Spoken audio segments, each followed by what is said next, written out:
Uh, Good evening, everybody. Good evening, all.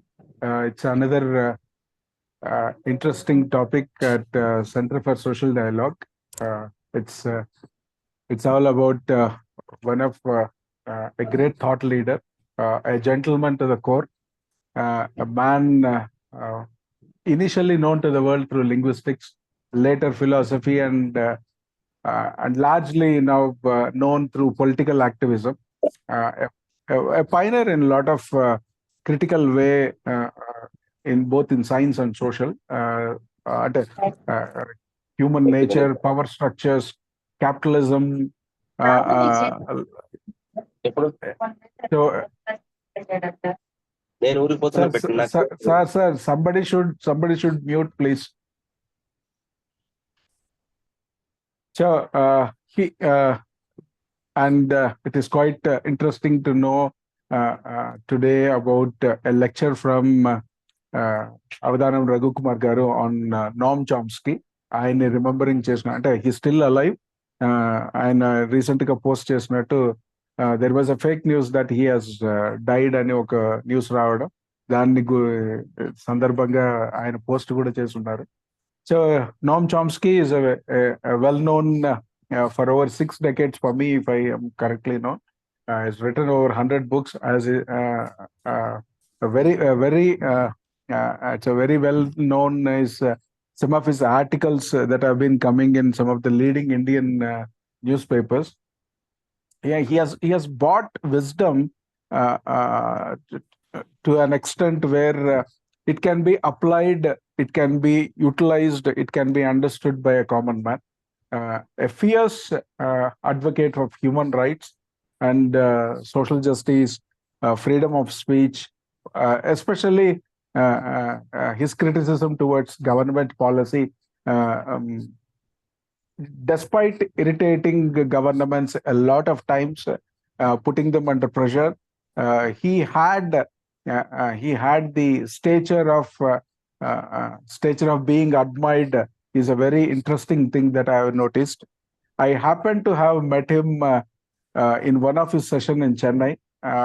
It's quite an interesting one. It's a small conversation for 40 minutes, and it was a great lecture. And today, let us all hear what Avadhanam Raghukumar Garu has in remembering, not just in the global perspective on Noam Chomsky, also drawing some inspiration towards the state of affairs we in India are. Sir, thank you. The floor is yours. Thank you, Ram. బేసిక్గా Chomsky గురించి మాట్లాడడానికి నన్ను అర్జెంటుగా inspire చేసిన సంఘటన మాత్రం ఒక 7 days 8 days back వచ్చిన న్యూస్ ఐటమ్. అంటే నామ్ చామ్స్కీ చనిపోయారు అనే ఒక వార్త. మళ్ళీ నెక్స్ట్ డే, అంటే అది చూసిన నెక్స్ట్ డేనే చామ్స్కీ వాళ్ళ మిస్సెస్ లేదు, ఆయన బాగానే ఉన్నారు అని ఒక క్లారిఫికేటరీ వార్త ఇచ్చారు.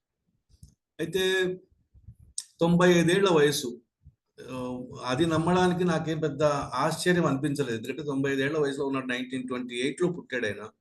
కాబట్టి న్యాచురల్గా అది సహజమైన న్యూస్ ఏమో అని అనుకున్నాను నేను యాక్చువల్గా. సరే, అయితే ఎప్పుడైతే చోమ్స్కీ చనిపోలేదు అనే ఒక కన్ఫర్మేషన్ మెసేజ్ మళ్ళీ వచ్చిందో అప్పుడు I thought of remembering that man. ఎందుకు అంటే ప్రపంచ చరిత్రలో ఇటు వెస్టర్న్ హిస్టరీ తీసుకున్నాను, వెస్టర్న్ సొసైటీస్ యొక్క చరిత్ర తీసుకున్నా, ఇటు ఇండియన్ హిస్టరీ తీసుకున్నా కానీ ఒక ఫర్మ్ ట్రెడిషన్ ఒకటి ఉంది. అంటే ఏంటంటే రాజ్యము లేదా రాజు చెడ్డవాడైనప్పుడు ఒక పొలిటికల్లీ కాన్షియస్ మనిషి, అలాగే కొన్ని విలువలకు నిలబడ్డ మనిషి ఆ రాజ్యాన్ని ప్రశ్నించగలగాలి. అది ఒక కామన్ ఆస్పెక్ట్. అంటే వెస్ట్లో సోక్రటీస్ మనకందరికీ తెలుసు. అతను ఏథెన్స్లో, అయితే చాలా విచిత్రంగా ఉంటుంది సోక్రటీస్ స్టోరీ. మనం మామూలుగా చదువుకున్నట్టుగా కాకుండా ఆనాటి ఏథెన్స్లో అభివృద్ధి చెందుతున్నటువంటి, అప్పుడే ఎదుగుతున్నటువంటి డెమోక్రసీని ప్రశ్నిస్తాడు ఆయన. అది ఎందుకంటే Socrates represents A conventional thought of the state. So ఈ ప్రజాస్వామ్యము కింది తరగతుల వాళ్ళకి కూడా ఈక్వల్ రైట్స్ అనేటువంటిది అది ఇన్కరెక్ట్ అనేటువంటి మాటతో. అయితే మామూలుగా ఇలా ప్రశ్నించడం అనేది ముఖ్యంగా పబ్లిక్ ఒపీనియన్‌కి వ్యతిరేకంగా వెళ్ళటం అనేది. అంటే ప్రశ్నించడం ఒక యాస్పెక్ట్ ఎప్పుడు కూడా. కానీ ఆనాటి కరెంట్ పబ్లిక్ ఒపీనియన్‌కి వ్యతిరేకంగా వెళ్ళటం. ఇది రెండవ యాస్పెక్ట్. అలా సోక్రటీస్ వెస్ట్‌లో ఒక ఒక ట్రెడిషన్‌కి పునాది వేస్తే, ఇక చాలా లాంగ్ హిస్టరీ ఉంది దాంట్లో. అనార్కిస్ట్ హిస్టరీ అనేది చాలా గొప్ప హిస్టరీ యూరోప్‌లో.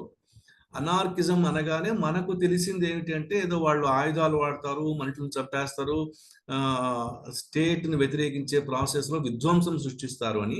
ఆ పదం కూడా అనార్కిస్ట్ అనే పదంలో కూడా అరాచకవాది అని తెలుగులో ట్రాన్స్‌లేట్ చేసుకున్నాం మనం. నిజానికి అరాచకవాది కాదు. అనార్కిస్ట్ అనేటువంటి మాట కూడా వాళ్ళు ఆ సెన్స్‌లో ఉపయోగించలేదు. మోస్ట్ మోడర్న్ సెన్స్‌లో మాత్రం అనార్కిస్ట్ అనే పదం ఇప్పుడు అన్ని రకాల అధికార వ్యవస్థలని ప్రశ్నించేవాడు అనే అర్థంలోనే వాడుతున్నాం మనం. అలాగే ఇండియాకొచ్చేప్పటికి, ఇండియన్ కాంటెక్స్ట్ వచ్చేప్పటికి, మనకు పౌరాణిక సాహిత్యంలో ఒక క్లాసికల్ ఎగ్జాంపుల్ ఏమిటంటే ప్రహ్లాదుడు. ప్రహ్లాదుడు తండ్రిని ప్రశ్నిస్తాడు. తండ్రి సార్వభౌమాధికారి, చక్రవర్తి. అతని మాటకి ఎదురు లేదు అతని రాజ్యంలో.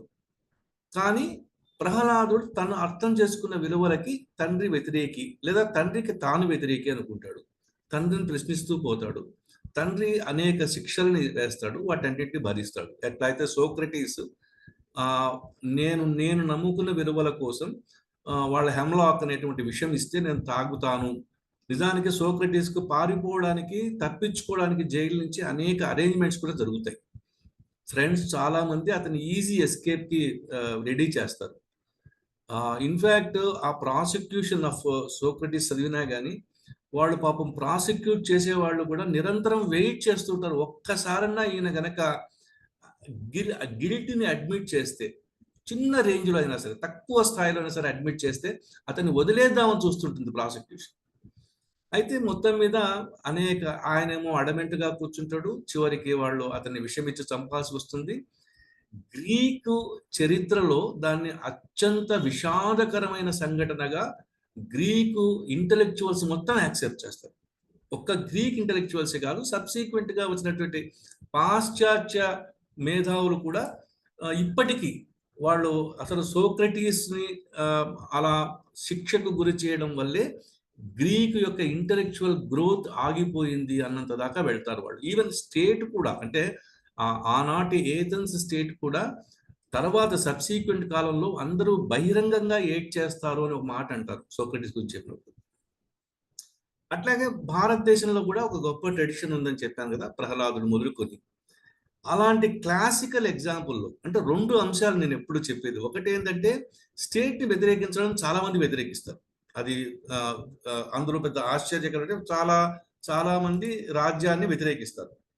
కానీ ఒక్క స్టేట్‌ని వ్యతిరేకించడమే కాదు, ఆనాటి పబ్లిక్ ఒపీనియన్ కూడా వ్యతిరేకించడం. పబ్లిక్ ఒపీనియన్‌ని తనకు వ్యతిరేకంగా ఉన్నా సరే, తను చెప్పింది సత్యము అనేటువంటి విశ్వాసంతో పబ్లిక్ ఒపీనియన్‌కి ఎదురు నిలబడ్డం. ఇది మనకు ఇండియాలో ఒక ఎక్స్‌ట్రీమ్ లెవెల్‌లో కనబడింది గాంధీ ద్వారా. అంటే ఆనాటి, అంటే ముఖ్యంగా మిడ్ 1940s నుంచి ఆయన హత్య అయ్యేదాకా వాతావరణం ఎలాంటిది అంటే, పార్టిషన్ జరుగుతోంది. పార్టిషన్‌కు ముందు వయలెన్స్ ఉంది. పార్టిషన్ తర్వాత వయలెన్స్ ఉంది. పాకిస్తాన్‌కి ఒక 50 కోట్లు ఇవ్వాలనేటువంటి అగ్రిమెంట్ మీద ఇండియా, పాకిస్తాన్‌లు సంతకాలు పెట్టుకున్నారు. సిగ్నేటరీస్ వాళ్ళు బ్రిటిష్ గవర్నమెంట్ ముందు. ఆ తర్వాత వాళ్ళు మేము ఇవ్వక్కర్లేదు, బికాజ్ మీరు కొంతమంది పాకిస్తానీ గిరిజన సమూహాలని కాశ్మీర్ మీదకి మేము దండయాత్రకు వదిలిపెట్టారు కాబట్టి మీకు మేము ఇవ్వక్కర్లేదు. నెహ్రూ లాంటి సెక్యులర్ ప్రైమ్ మినిస్టర్ స్టాండ్ తీసుకుంటాడు. ఆ టైంలో గాంధీ మీరు చేసింది తప్పు అంటాడు. నిజానికి చాలా సాహసం అది. అంటే చాలా రేర్‌గా చరిత్రలో అంబేద్కర్ గారు మొత్తం భారతదేశపు స్వాతంత్ర ఉద్యమం నడుస్తున్నంత కాలము 1929 నుంచి తర్వాత చాలా క్లారిటీతో ఈ స్వాతంత్రోద్యమం మాకేమీ ఉపయోగపడదు, మాకు అవసరం లేదు ఈ ఉద్యమం. నిజానికి అది పబ్లిక్ ఒపీనియన్‌కి చాలా వ్యతిరేకం. చాలా కొద్ది మంది మాత్రమే ఎంతో intellectual stamina, mental stamina, moral stamina, ఈ 3 కలిసిన వాళ్ళు మాత్రమే అలాంటి ఒక స్టాండ్ తీసుకోగలరు.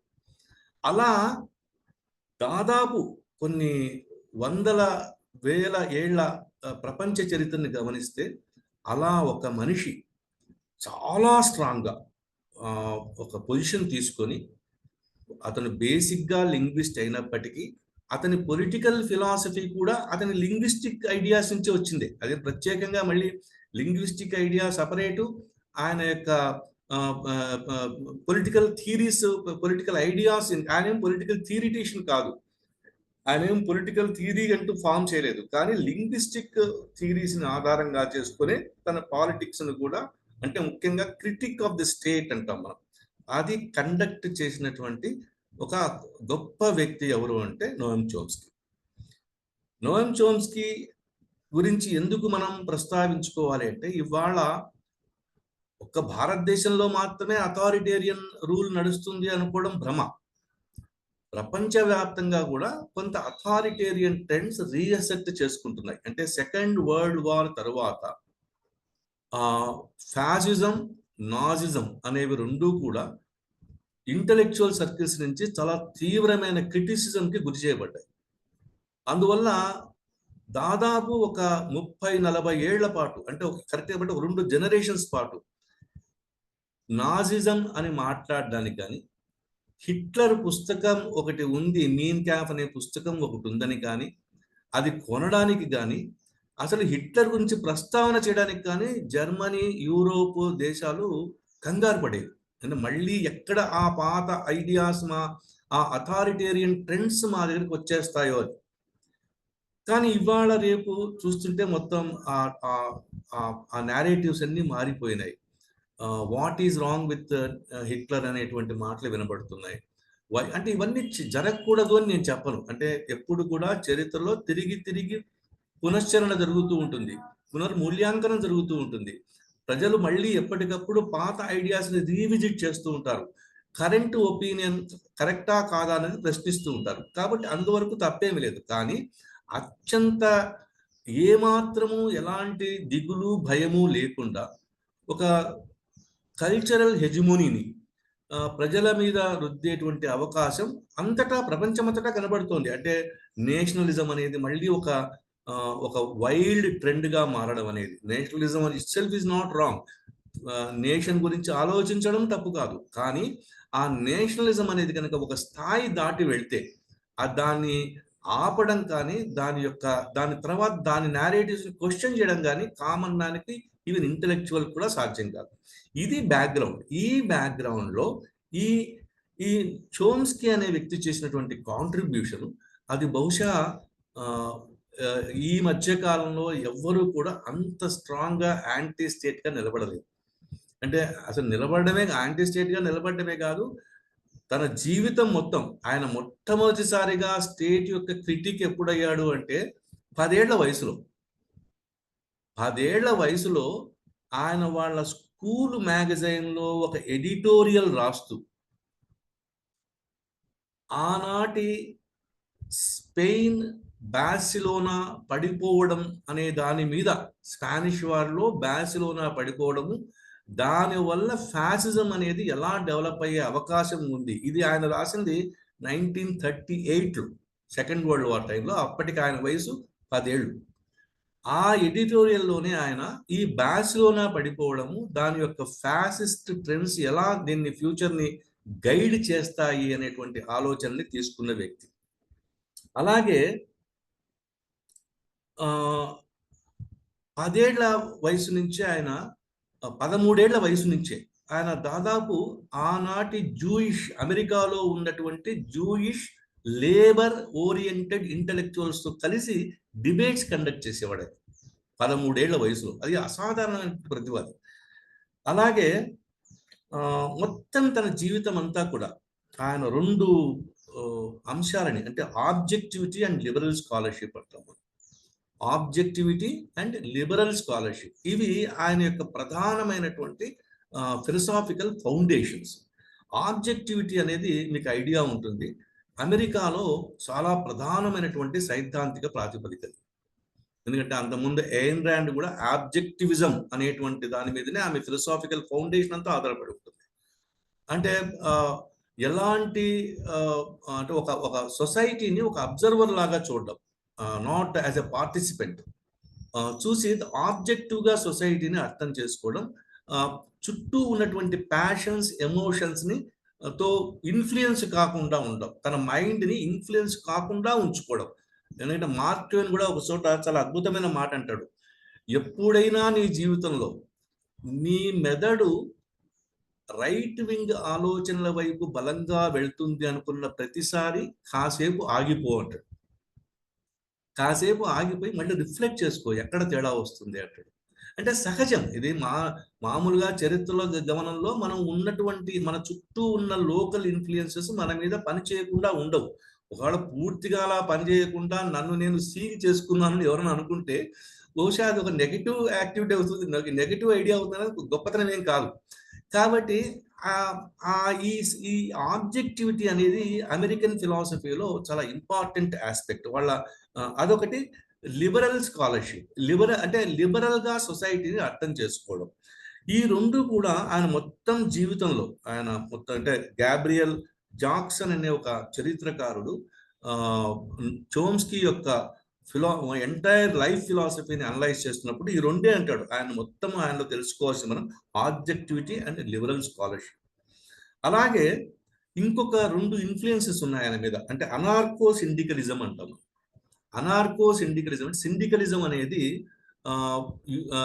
ఎస్పెషలీ ఇంగ్లాండ్లో, యూరోప్ మొత్తంగాను ఇంగ్లాండ్లో ప్రధానంగాను వచ్చినటువంటి ఒక పొలిటికల్ మోస్ట్ దాని ఏమంటే కొద్దిగా లెఫ్ట్ ఐడియాతో ఉన్నటువంటి ఒక బలమైన థియరీ, యాక్టివిటీ. అలాగే అనార్కో సిండికలిజం, అంటే వీళ్ళు ఈ సిండికలిస్టులు, అనార్కిస్టులు అనేటువంటి మాట కూడా ఒకటి ఉంది. ఈ అనార్కో సిండికలిజం అనేది ఆయన యొక్క ప్రధానమైనటువంటి ఆలోచన. రెండవది ఉదార సోషలిజం, అంటే లిబరల్ సోషలిజం. లిబరల్ సోషలిజం అనే మాట ఎందుకు స్పెసిఫిక్గా ఉపయోగించాల్సి వస్తుంది అంటే, ఈ సోషలిజం అనే మాట మార్క్సిస్ట్ ట్రెడిషన్లోనూ ఉంటుంది, కొన్ని నాన్ మార్క్సిస్ట్ ట్రెడిషన్స్లో, అంటే సోషల్ డెమోక్రసీ అనేటువంటి మాటలో కూడా జర్మనీలో వచ్చినటువంటి ప్రధానమైన ఉద్యమము డెమోక్రటిక్ సోషలిజం లేదా సోషల్ డెమోక్రాట్స్, వీళ్ళలో కూడా ఈ సోషలిజం అనే మాట ఉంటుంది. భారతదేశంలో కూడా ఆచార్య నరేంద్ర దేవ్, రామ్ మనోహర్ లోహియా, తర్వాత జయప్రకాష్ నారాయణ, వీళ్ళంతా కూడా భారతదేశపు ప్రత్యేకమైన సోషలిజం అనే ఒక మాట ఉపయోగించారు. అనేక దేశాలలో వాళ్ళ దేశాలకు అనుగుణంగా సోషలిజాన్ని అన్వయించుకొని మాట్లాడినటువంటి ఫిలాసఫర్స్ ఉన్నారు. కానీ ఇక్కడ ప్రత్యేకంగా ఈయన లిబరల్ సోషలిజం అనే మాటని కూడా ఆయన యొక్క, అంటే ఇది కూడా ఆయన బాగా ఇన్ఫ్లుయెన్స్ చేసిన ఒక పర్టికులర్ సబ్జెక్ట్. ఇక ఆయన భాషా శాస్త్రంలో ప్రధానమైనటువంటి పాత్ర అయింది. అంటే ఆయన 1959లో భాషా శాస్త్రం మీద పిహెచ్డి తీసుకున్నారు ఆయన. ఆ తర్వాత అంటే దాదాపు ఆయన పిహెచ్డి తీసుకునే టైంలోనే మెసచ్యూసెట్స్ ఇన్స్టిట్యూట్ ఆఫ్ టెక్నాలజీ MITలో ఆయన ఈ వాజ్ ఎ లెక్చరర్ ఆల్సో ఆ లింగ్విస్టిక్స్ మీద. అయితే అతని ప్రత్యేకమైనటువంటి కాంట్రిబ్యూషన్ ఫర్ లింగ్విస్టిక్స్ ఏమిటి అంటే, అంతకు ముందు దాకా లింగ్విస్టిక్స్లో ఆనాటికి బిఎఫ్ స్కిన్నర్ అనేటువంటి ఒక థియరిటీషియన్ వెర్బల్ బిహేవియర్ అనే ఒక గొప్ప సైద్ధాంతిక ప్రతిపాదన చేస్తాడు. అంటే వర్బల్ బిహేవియర్ అనేది మనిషి తన ఎదుగుదలలో ఇల్లు, సమాజము, మార్కెట్ ఇవన్నీ నేర్పిస్తాయి. వెర్బల్ బిహేవియరిజం అనేది ఆయన యొక్క ఫిలసాఫికల్ కాంట్రిబ్యూషన్ బిఎఫ్ స్కిన్నర్ అనేది. అయితే ఈ స్కిన్నర్ యొక్క సిద్ధాంతాన్ని వ్యతిరేకిస్తూ, అంటే క్వశ్చన్ చేస్తూ చోమ్స్కీ ప్రతిపాదించింది ఏమిటి అంటే, అసలు భాష అనేది ఒక ఇన్నేట్ వాల్యూ, అంటే మనిషికి సహజంగా పుట్టుకతోనే భాష మీద ఒక పట్టు ఉంటుంది. అంటే ఒక భాష పట్ల ఒక అవగాహన ఉంటుంది. అంటే ఒక తెలుగు చిన్న పిల్లవాడికి నాన్న వస్తున్నాడు, అమ్మ వస్తోంది అనేది ప్రత్యేకంగా గ్రామర్ ద్వారా నేర్పించక్కర్లే. అతనికి చాలా అత్యంత ఈజీగా, అంటే తన మదర్ టంగ్లో ఒక మనిషికి ఇటువంటి జెండర్ వేరియేషన్స్ కానివ్వండి, పదాలు ఎలా పలకాలి, ఒక వాక్యం యొక్క సింటాక్స్, బేసిక్ సింటాక్స్ అనేది పిల్లలలో సహజంగా ఉంటుంది. అది ఒక ఇన్నేట్ క్వాలిటీ అనేటువంటి థియరీ బేసిక్గా చోమ్స్కీ చేసినటువంటి సిద్ధాంతం. ఇదే తర్వాత అంటే ఈ ఈ ఈ చోమ్స్కీ ఈ సిద్ధాంతాన్ని ప్రతిపాదించడానికి అప్పటి స్కిన్నర్ యొక్క థియరీని అపోజ్ చేయడానికి కూడా ప్రధానమైన కారణం ఏమిటి అంటే, అంతకు ముందు మీకు గ్రీక్ ఫిలసాఫికల్ డెవలప్మెంట్లో ప్లాటో కొన్ని వందల క్వశ్చన్స్ రేస్ చేస్తాడు. అందులో ఒకానొక ప్రశ్న అంటే ప్లాటో క్వశ్చన్స్ అనేవి చాలా ఉంటాయి, ఒక 5-6 ఇంపార్టెంట్ ఉంటాయి. అందులో ఒకటి ఏమిటంటే, భాష అనేది మనిషి యొక్క సహజమైన నైపుణ్యమా, లక్షణమా, లేకపోతే దాన్ని ఇంపోజ్ చేయాల్సి ఉంటుందా, ఇంపోజ్ చేయకపోతే భాష రాదా అనేటువంటి ఒక ప్రశ్న ప్లాటో ఎప్పుడో రేస్ చేస్తాడు.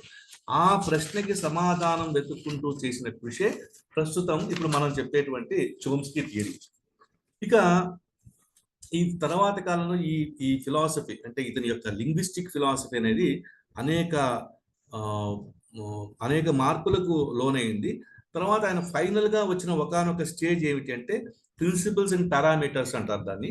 ఆ ప్రిన్సిపల్స్ అండ్ పారామీటర్స్ తో ఆయన ఈ లింగ్విస్టిక్ థియరీని ఒక బేసిక్ ఫౌండేషన్ తనదంటూ, అంటే ఇన్నేట్ థియరీకి తనదంటూ ఒక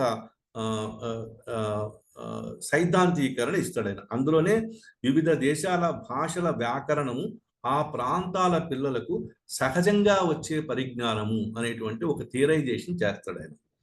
ఇక అతను లింగ్విస్టిక్ గా ఎంత గొప్ప పేరు ప్రతిష్టలు ఉన్న వ్యక్తి అంటే, ఆయన సిద్ధాంతాలన్నింటినీ జనరేటివ్ థియరీస్ అంటారు. అంటే జనరేటివ్ థియరీస్ అంటే ఒక సిద్ధాంత ప్రతిపాదన నుంచి కొన్ని వందల వేల సిద్ధాంతాలు పుట్టుకురావడం.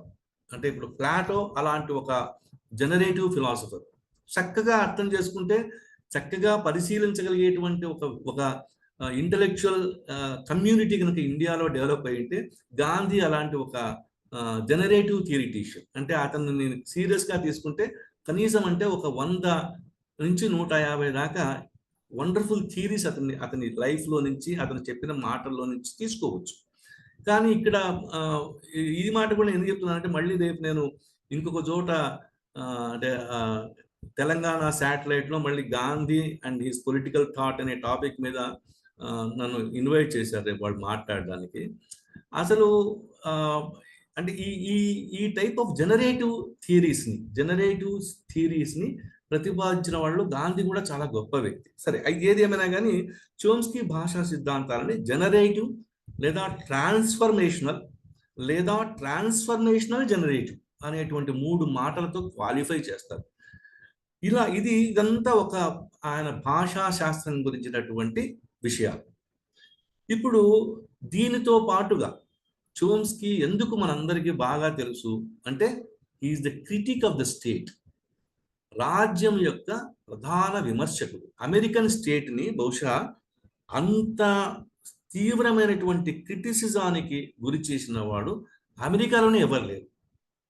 అంత తీవ్రమైనటువంటి స్టేట్ పట్ల క్రిటిసిజాన్ని, ఎందుకంటే 1963-64లో వియత్నాం యుద్ధం జరుగుతున్నప్పుడు, అమెరికా వియత్నాం మీద యుద్ధం చేస్తున్నప్పుడు, అమెరికా చేస్తున్నది వియత్నాం మీద యుద్ధం కాదు, తన క్యాపిటలిజం యొక్క, తన కార్పొరేట్ కంపెనీల యొక్క ఇంట్రెస్ట్ కోసం ఒక బలహీనమైన దేశాన్ని అది అణచివేస్తుంది అని యాంటీ అమెరికన్ వార్ దాని ఏమంటారంటే మూవ్మెంట్ తీసుకొస్తాడు అమెరికాలో. అంటే మూవ్మెంట్ వస్తుంది, మూవ్మెంట్లో ప్రధానమైనటువంటి కీలకమైన పాత్ర వహిస్తాడు చోమ్స్కీ. అంటే మామూలుగా ఏ దేశంలో కూడా, ఇప్పుడు ఇండియా పాకిస్తాన్ వార్ జరిగింది అనుకోండి రేపు పొద్దున, can anybody dare say that India is wrong? అసలు చెప్పగలిగే స్కోప్ ఉంటుందా మనకు? అంటే వెస్ట్ లో ఆ ట్రెడిషన్ ఉంది. ఇప్పుడు సెకండ్ వరల్డ్ వార్ జరుగుతున్నప్పుడు, ఫస్ట్ వరల్డ్ వార్ జరుగుతున్నప్పుడు కూడా రొమైన్ రొలాండ్ లాంటి వాళ్ళు, పాసిఫిస్టులు చాలా మంది బ్రిటిష్ యొక్క involvement in the second world war ని క్వశ్చన్ చేశారు. అలాగే బెర్ట్రాండ్ రస్సెల్ కూడా as a peace activist British government యొక్క డెసిషన్స్ ని క్వశ్చన్ చేసి జైలు కూడా వెళ్తాడు. It's something that happens in the Europe, because Europe has developed a kind of tolerative culture in criticism.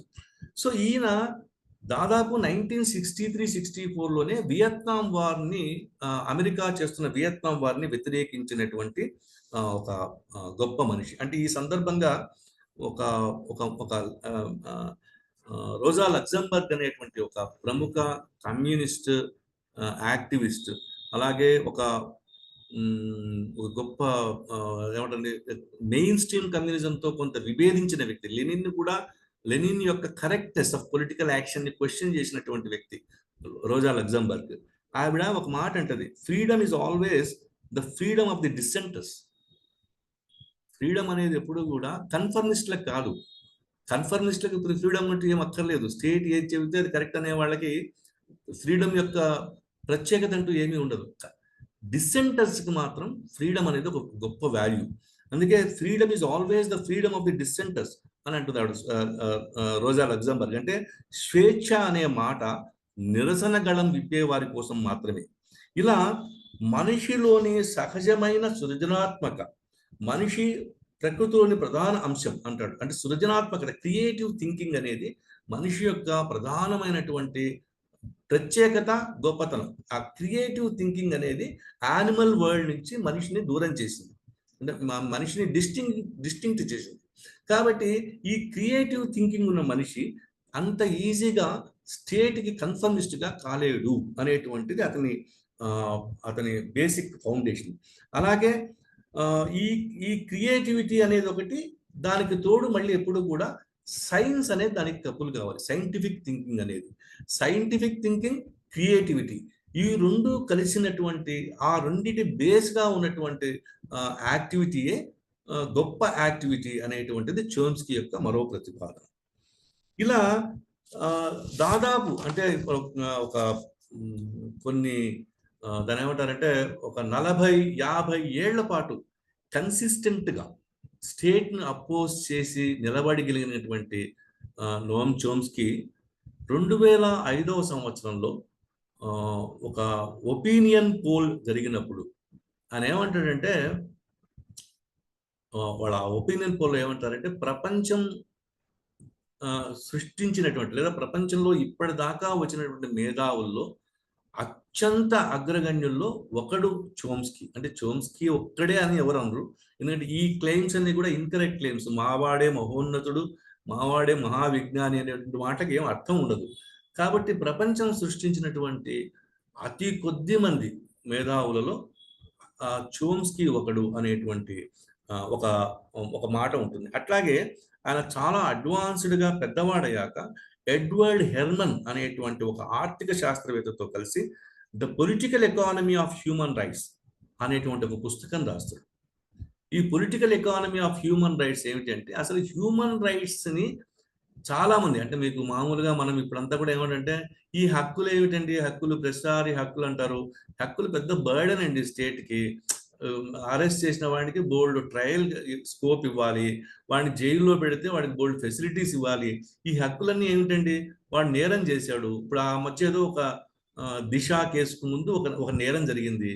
వెంటనే ఒక పోలీస్ అధికారి అతన్ని డైరెక్ట్గా కాల్ చేయమంటాడు. కాల్ చేసే సీన్ క్రియేట్ చేస్తారు, కాల్ చేస్తారు.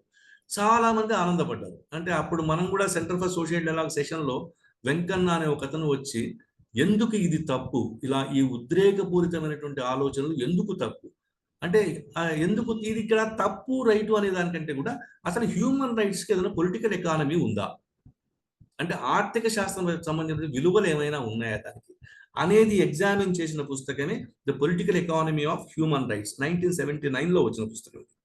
అట్లాగే ఆయన చేసిన ఇంకొక అద్భుతమైన కాంట్రిబ్యూషన్ ఏంటంటే మ్యానుఫ్యాక్చరింగ్ కన్సెంట్. అంటే అసలు ప్రజలతో కన్సెంట్ని ఎలా తయారు చేస్తుంది స్టేట్, అంటే మ్యానుఫ్యాక్చరింగ్ కన్సెంట్ అనేది నిజం చెప్పాలంటే ఇది ఒక సిరీస్ ఆఫ్ ఐడియాస్లో వచ్చిందే.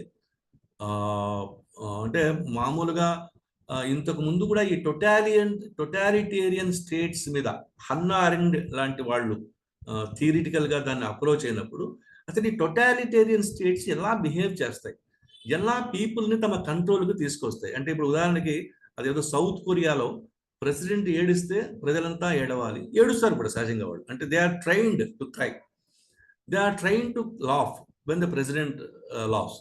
అంటే ఇలా కన్సెంట్ని ఎలా మ్యానుఫ్యాక్చర్ చేస్తారు సొసైటీలో, ఈ మ్యానుఫ్యాక్చరింగ్ కన్సెంట్ అనేది. ఎందుకంటే లెఫ్ట్ ఫిలాసఫీలో గ్రామ్సీ లాంటి వాళ్ళు 1930s నాటికే ఈ మాట చెప్పారు. 1922-23 నాటికే గ్రామ్సీ హెజిమోనీ అనే ఒక కాన్సెప్ట్ ద్వారా, అంటే ఆధునిక రాజ్యాలు ఎప్పుడు కూడా ట్రెడిషనల్ కన్వెన్షనల్ మార్క్సిస్ట్ థియరీ చెప్పినట్టుగా పోలీసులతోనో సైన్యంతోనో అణిచివేయదు. దాని అణిచివేత చాలా విచిత్రంగా ఉంటది. స్కూల్స్, కాలేజీలు, టీవీలు, వార్తా పేపర్లు, మ్యాగజైన్స్, పుస్తకాలు, సాహిత్యం, ఇవి లేకపోతే కళలు, కళారూపాలు, వీటి ద్వారా మీలో హెజిమోనీని డెవలప్ చేస్తాయి అని అంటారు. అంటే హెజిమోనీ అనేదేమో స్టేట్ చేసే కాన్సెప్ట్. అట్లాగే ఇంకొక కాన్సెప్ట్ ఏమిటంటే మ్యానుఫ్యాక్చరింగ్ కన్సెంట్. అంటే మనిషిలో స్టేట్ చేస్తున్నది కరెక్టే, అంటే స్టేట్ ఏ చేసినా సరే మన మంచి కోసమే చేస్తుంది కదా, స్టేట్ చేసింది కరెక్టే అనేటువంటి ఈ మ్యానుఫ్యాక్చరింగ్ కన్సెంట్ ఎలా జరుగుతుంది, ఒక మనిషి సమాజంలో ఒప్పుకునేటువంటి గుణాన్ని ఎలా ఈ స్టేట్ క్రియేట్ చేస్తుంది అనేది రెండవ ఆయన యొక్క చాలా ఇంపార్టెంట్ కాంట్రిబ్యూషన్. సరే, ఎవరో కరెక్ట్ చేస్తున్నారు, నార్త్ కొరియా కాదు, సౌత్ కొరియా కాదు, నార్త్ కొరియా, అయిండొచ్చును, నార్త్ కొరియా. సో ఇట్లా ఏంటంటే ఈ రెండు అతనికి చాలా ప్రధానమైనటువంటి కాంట్రిబ్యూషన్స్.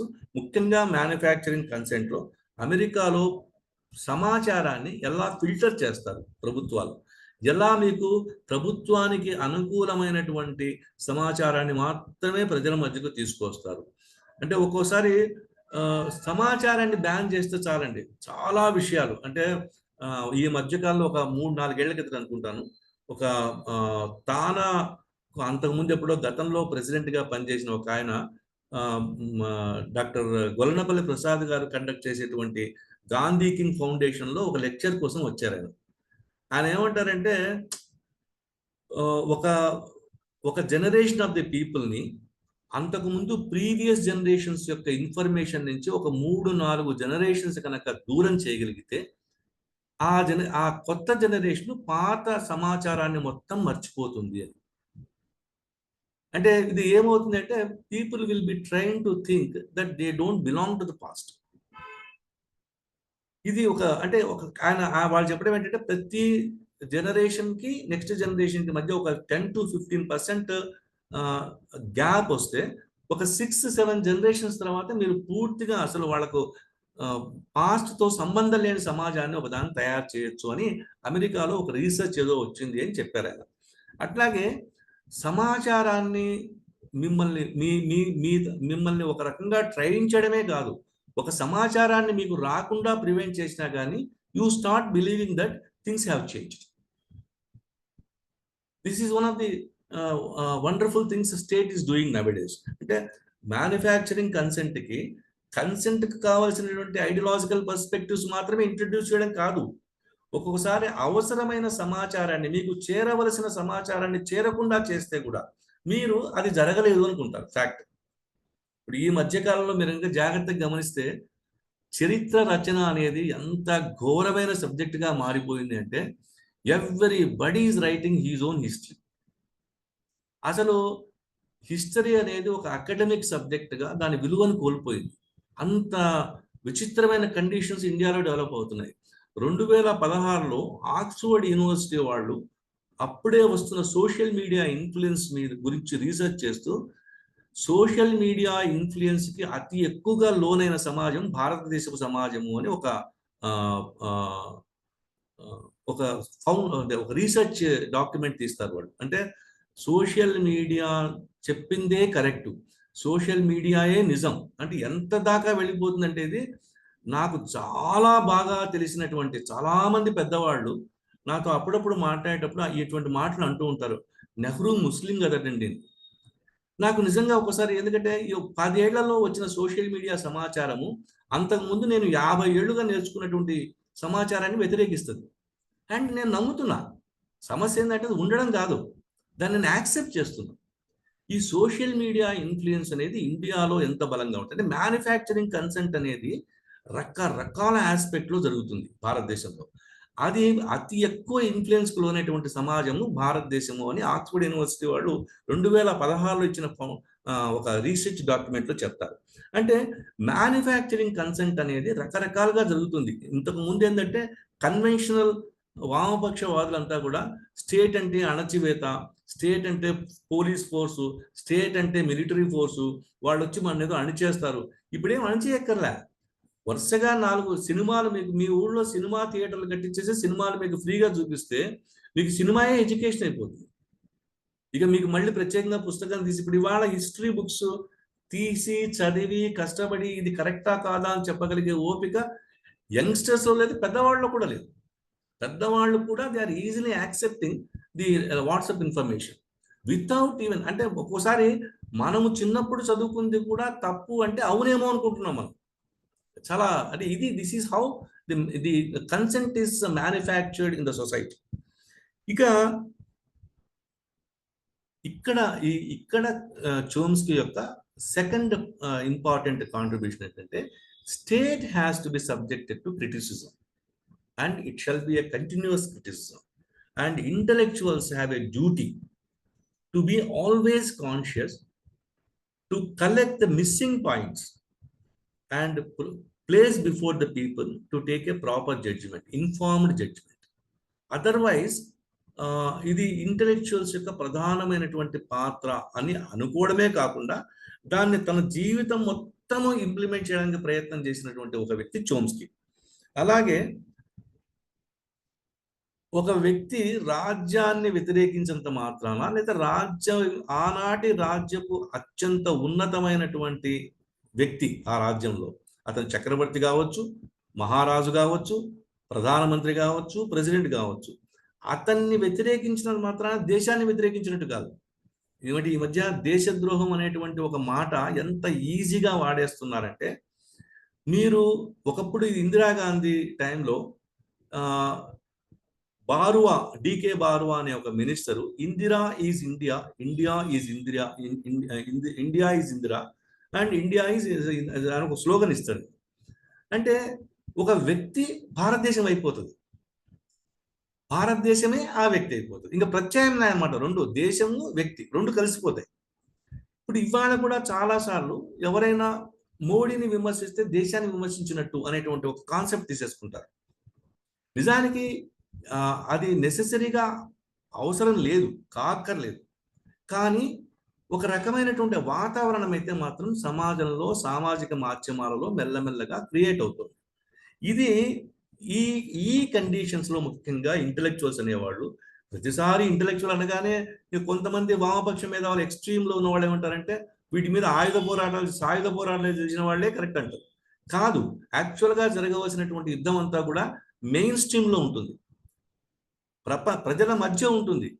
ఆయుధాలు తీసుకుని ఎక్కడో మూలకు వెళ్ళిపోవడంలో యుద్ధం ఏమి ఉండదు. అక్కడ మీకు జరిగేది మిలిటరీకి మీకు మధ్య, పోలీస్కి మీకు మధ్య, పారామిలిటరీ ఫోర్సెస్కి మీకు మధ్య యుద్ధమే కానీ అది ప్రజలకు ఏం సంబంధం లేదు. ప్రజల యొక్క ఉద్యమం, ప్రజల యొక్క సమస్యలన్నీ కూడా ప్రజల మధ్యలో ఉంటుంది.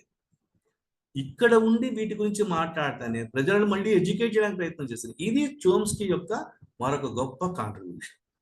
దాదాపు గత 40-50 అంటే ఇలాంటి వాళ్ళు ఎక్కడా లేరా, ఓన్లీ చోమ్స్కీ ఒకడంటే కాదు. రష్యాలో ఒకతను మొత్తం రష్యన్ స్టేట్, పుతిన్ స్టేట్ ని క్వశ్చన్ చేస్తూ వచ్చాడు. అలాగే అనేక దేశాల్లో జరుగుతుంటుంది నిరంతరం ఈ ప్రయత్నం. కానీ ఒక రోల్ మోడల్ లాగా స్టేట్ ని క్రిటిసైజ్ చేయడంలో ఒక రోల్ మోడల్ లాగా మిగిలిపోయిన వ్యక్తి ఎవరు అంటే ఖచ్చితంగా చోమ్స్కీని ఒక ఎగ్జాంపుల్ గా తీసుకొని మనం ఎంటైర్ డైలాగ్ ని క్రియేట్ చేసుకోవచ్చు. సో ఆయన లేటెస్ట్ గా 2017లో రాసిన పుస్తకము ఆప్టిమిజం ఓవర్ డిస్పేర్ అనే ఒక పుస్తకం ఉంటుంది. అది ఒక సిరీస్ ఆఫ్ డైలాగ్ ఆయన కండక్ట్ చేసింది. ఒక ఇంటర్వ్యూయర్ అతనితో సిరీస్ ఆఫ్ డైలాగ్స్ కండక్ట్ చేస్తూ చివరిలో ఒక ప్రశ్న అడుగుతాడు, మరి మీరు ఇంత నిరాశగా చెప్తున్నారు మొత్తం అమెరికన్ సొసైటీ గురించి, ప్రపంచ చరిత్ర గురించి ఇంత బాధపడుతున్నారు, ఇంత నిరాశావాదంతో మాట్లాడుతున్నారు, మరి ఏంటి మన ప్రస్తుతం కర్తవ్యం, అసలు ఏమన్నా దీనికి ఏమన్నా మనం హోప్ఫుల్ గా ఉండొచ్చా అంటే ఆయన ఒక మాట అంటాడు ఒక చోట, అంటే మన ముందు 2 అవకాశాలు ఉన్నాయి.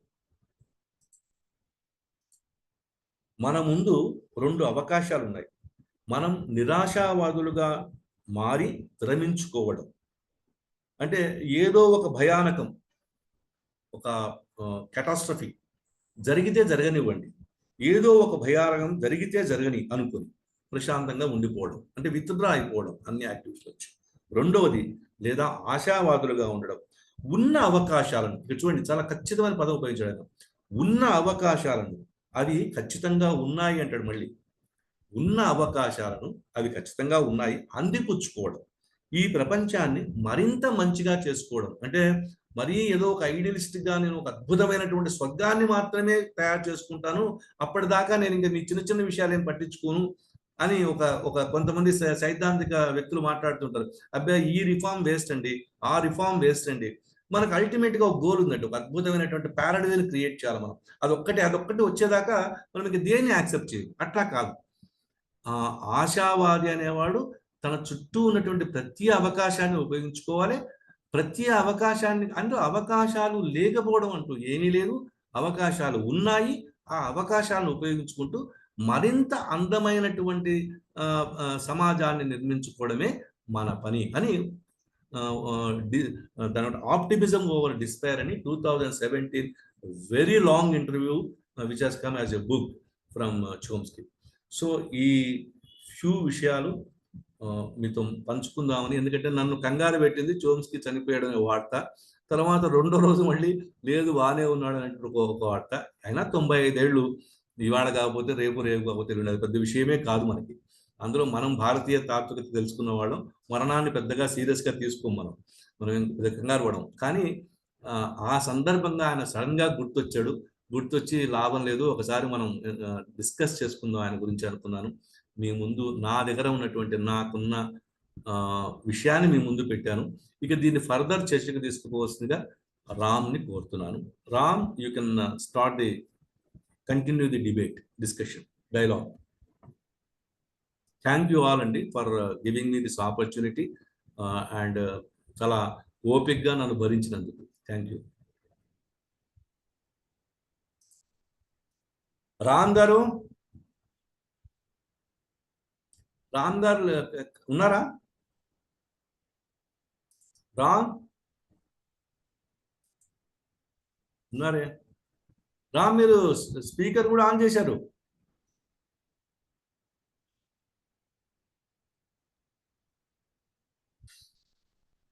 Okay, no issues. So as యూజువల్గా మన డిస్కషన్ మనం మొదలు పెడదాం. ఐ రిక్వెస్ట్, చాలా మంది సీనియర్స్ ఉన్నారు ఇక్కడ, ప్రొఫెసర్ వి బాలమోహన్ దాస్ గారితో చర్చ మొదలు పెడదాం. Sir please.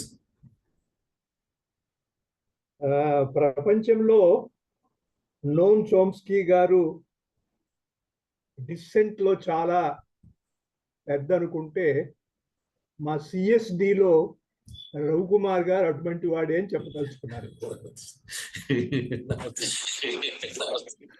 ఎందుకంటే ఈ కార్యక్రమాన్ని ఈ ఏదో న్యూస్ విని మా అందరికీ తెలియజెప్పటం చాలా సంతోషం.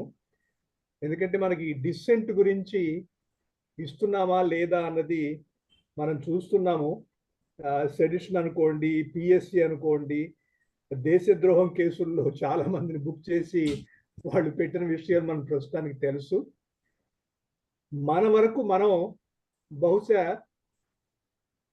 తెలంగాణలో కేసీఆర్ గారు ఉన్నప్పుడు ఎంతమంది క్రిటిసైజ్ చేయగలిగాము, ఆంధ్రప్రదేశ్లో జగన్ గారు చీఫ్ మినిస్టర్గా ఉన్నప్పుడు ఎంతమంది క్రిటిసైజ్ చేయగలిగాము, ప్రధానమంత్రి మోడీ వారి పాలసీస్ని మనం ఎంతవరకు ఇప్పుడు చేయగలుగుతున్నాము, మనల్ని మనం ప్రశ్నించుకుంటే మనం నిరాశావాదులుగా మిగిలిపోతున్నామా, ఆశావాదులుగా మిగిలిపోతున్నామా, రూపొందగలమా, మనల్ని మనం ప్రశ్నించుకోవాల్సిన అవసరం అయితే ఉంది.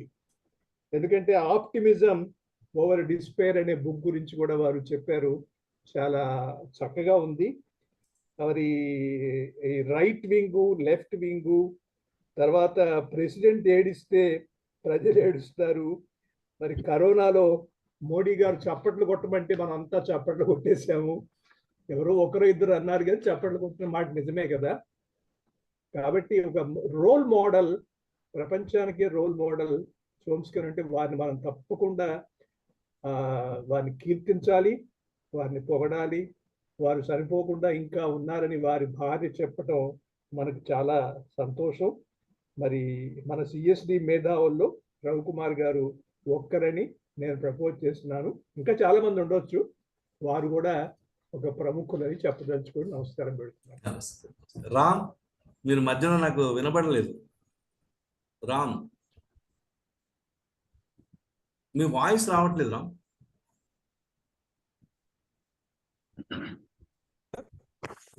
Technical problem.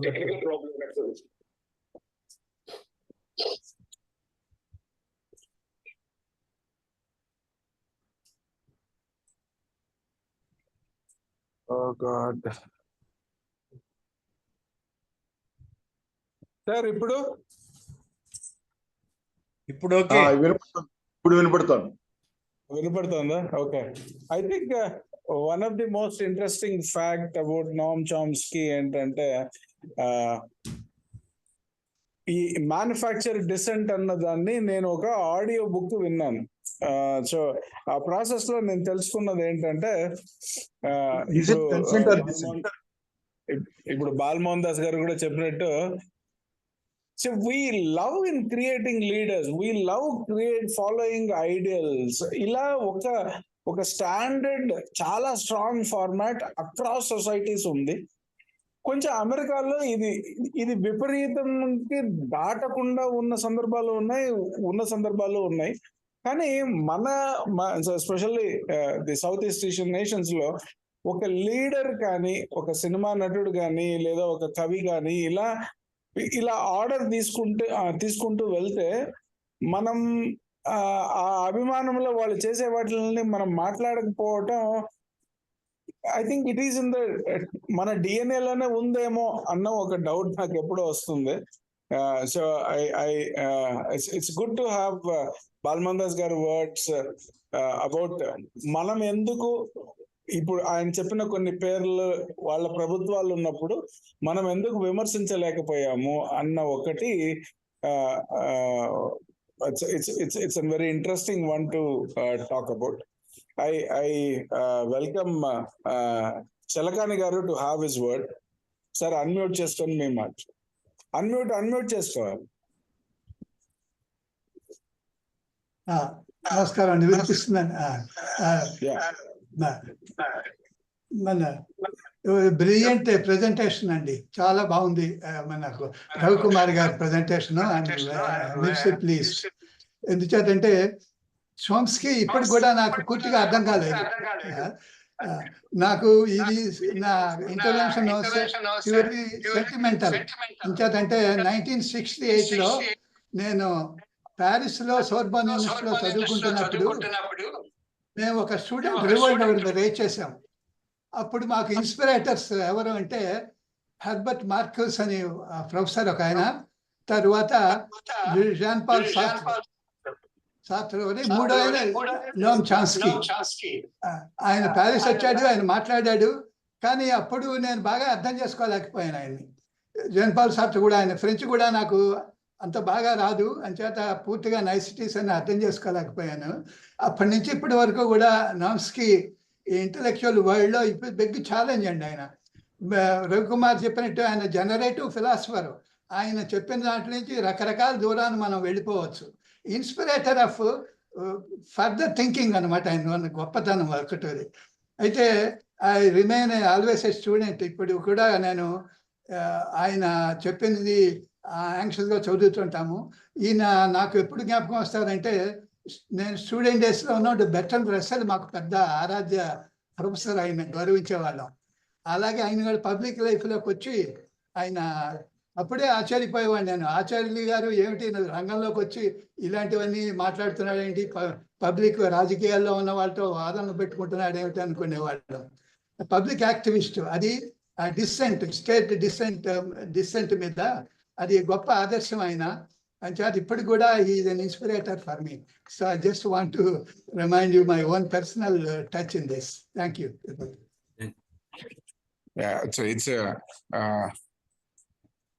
అర్థం చేసుకోలేకపోయారు అని చెప్పి మీరు నిజాయితీగా చెప్పడము, చాలా మంది ఇలా మేధావులు అని చెప్పిన వాళ్ళ ఫిలాసఫీస్ కానీ, వాళ్ళ యొక్క థాట్స్ కానీ ప్రపంచానికి అర్థం కాకపోవడంలో నోమ్ చామ్స్కీ విషయంలో అయితే నేను చాలా మంది దగ్గర విన్న కంప్లైంట్ ఏంటంటే చాలా లో వాయిస్ లో తనకు తాను ఏదో మాట్లాడుకుంటాడు, అది మనకు సరిగా అర్థం కావదు.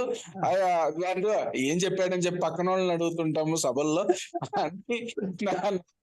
Common complaint. And even when I was personally present in the hall, I too had 10 to 20% of that difficulty. ఆయన అది ఆ వాయిస్ అలా ఉంటుంది. That was one. I thought to share from your experience. Sudhimati garu, please.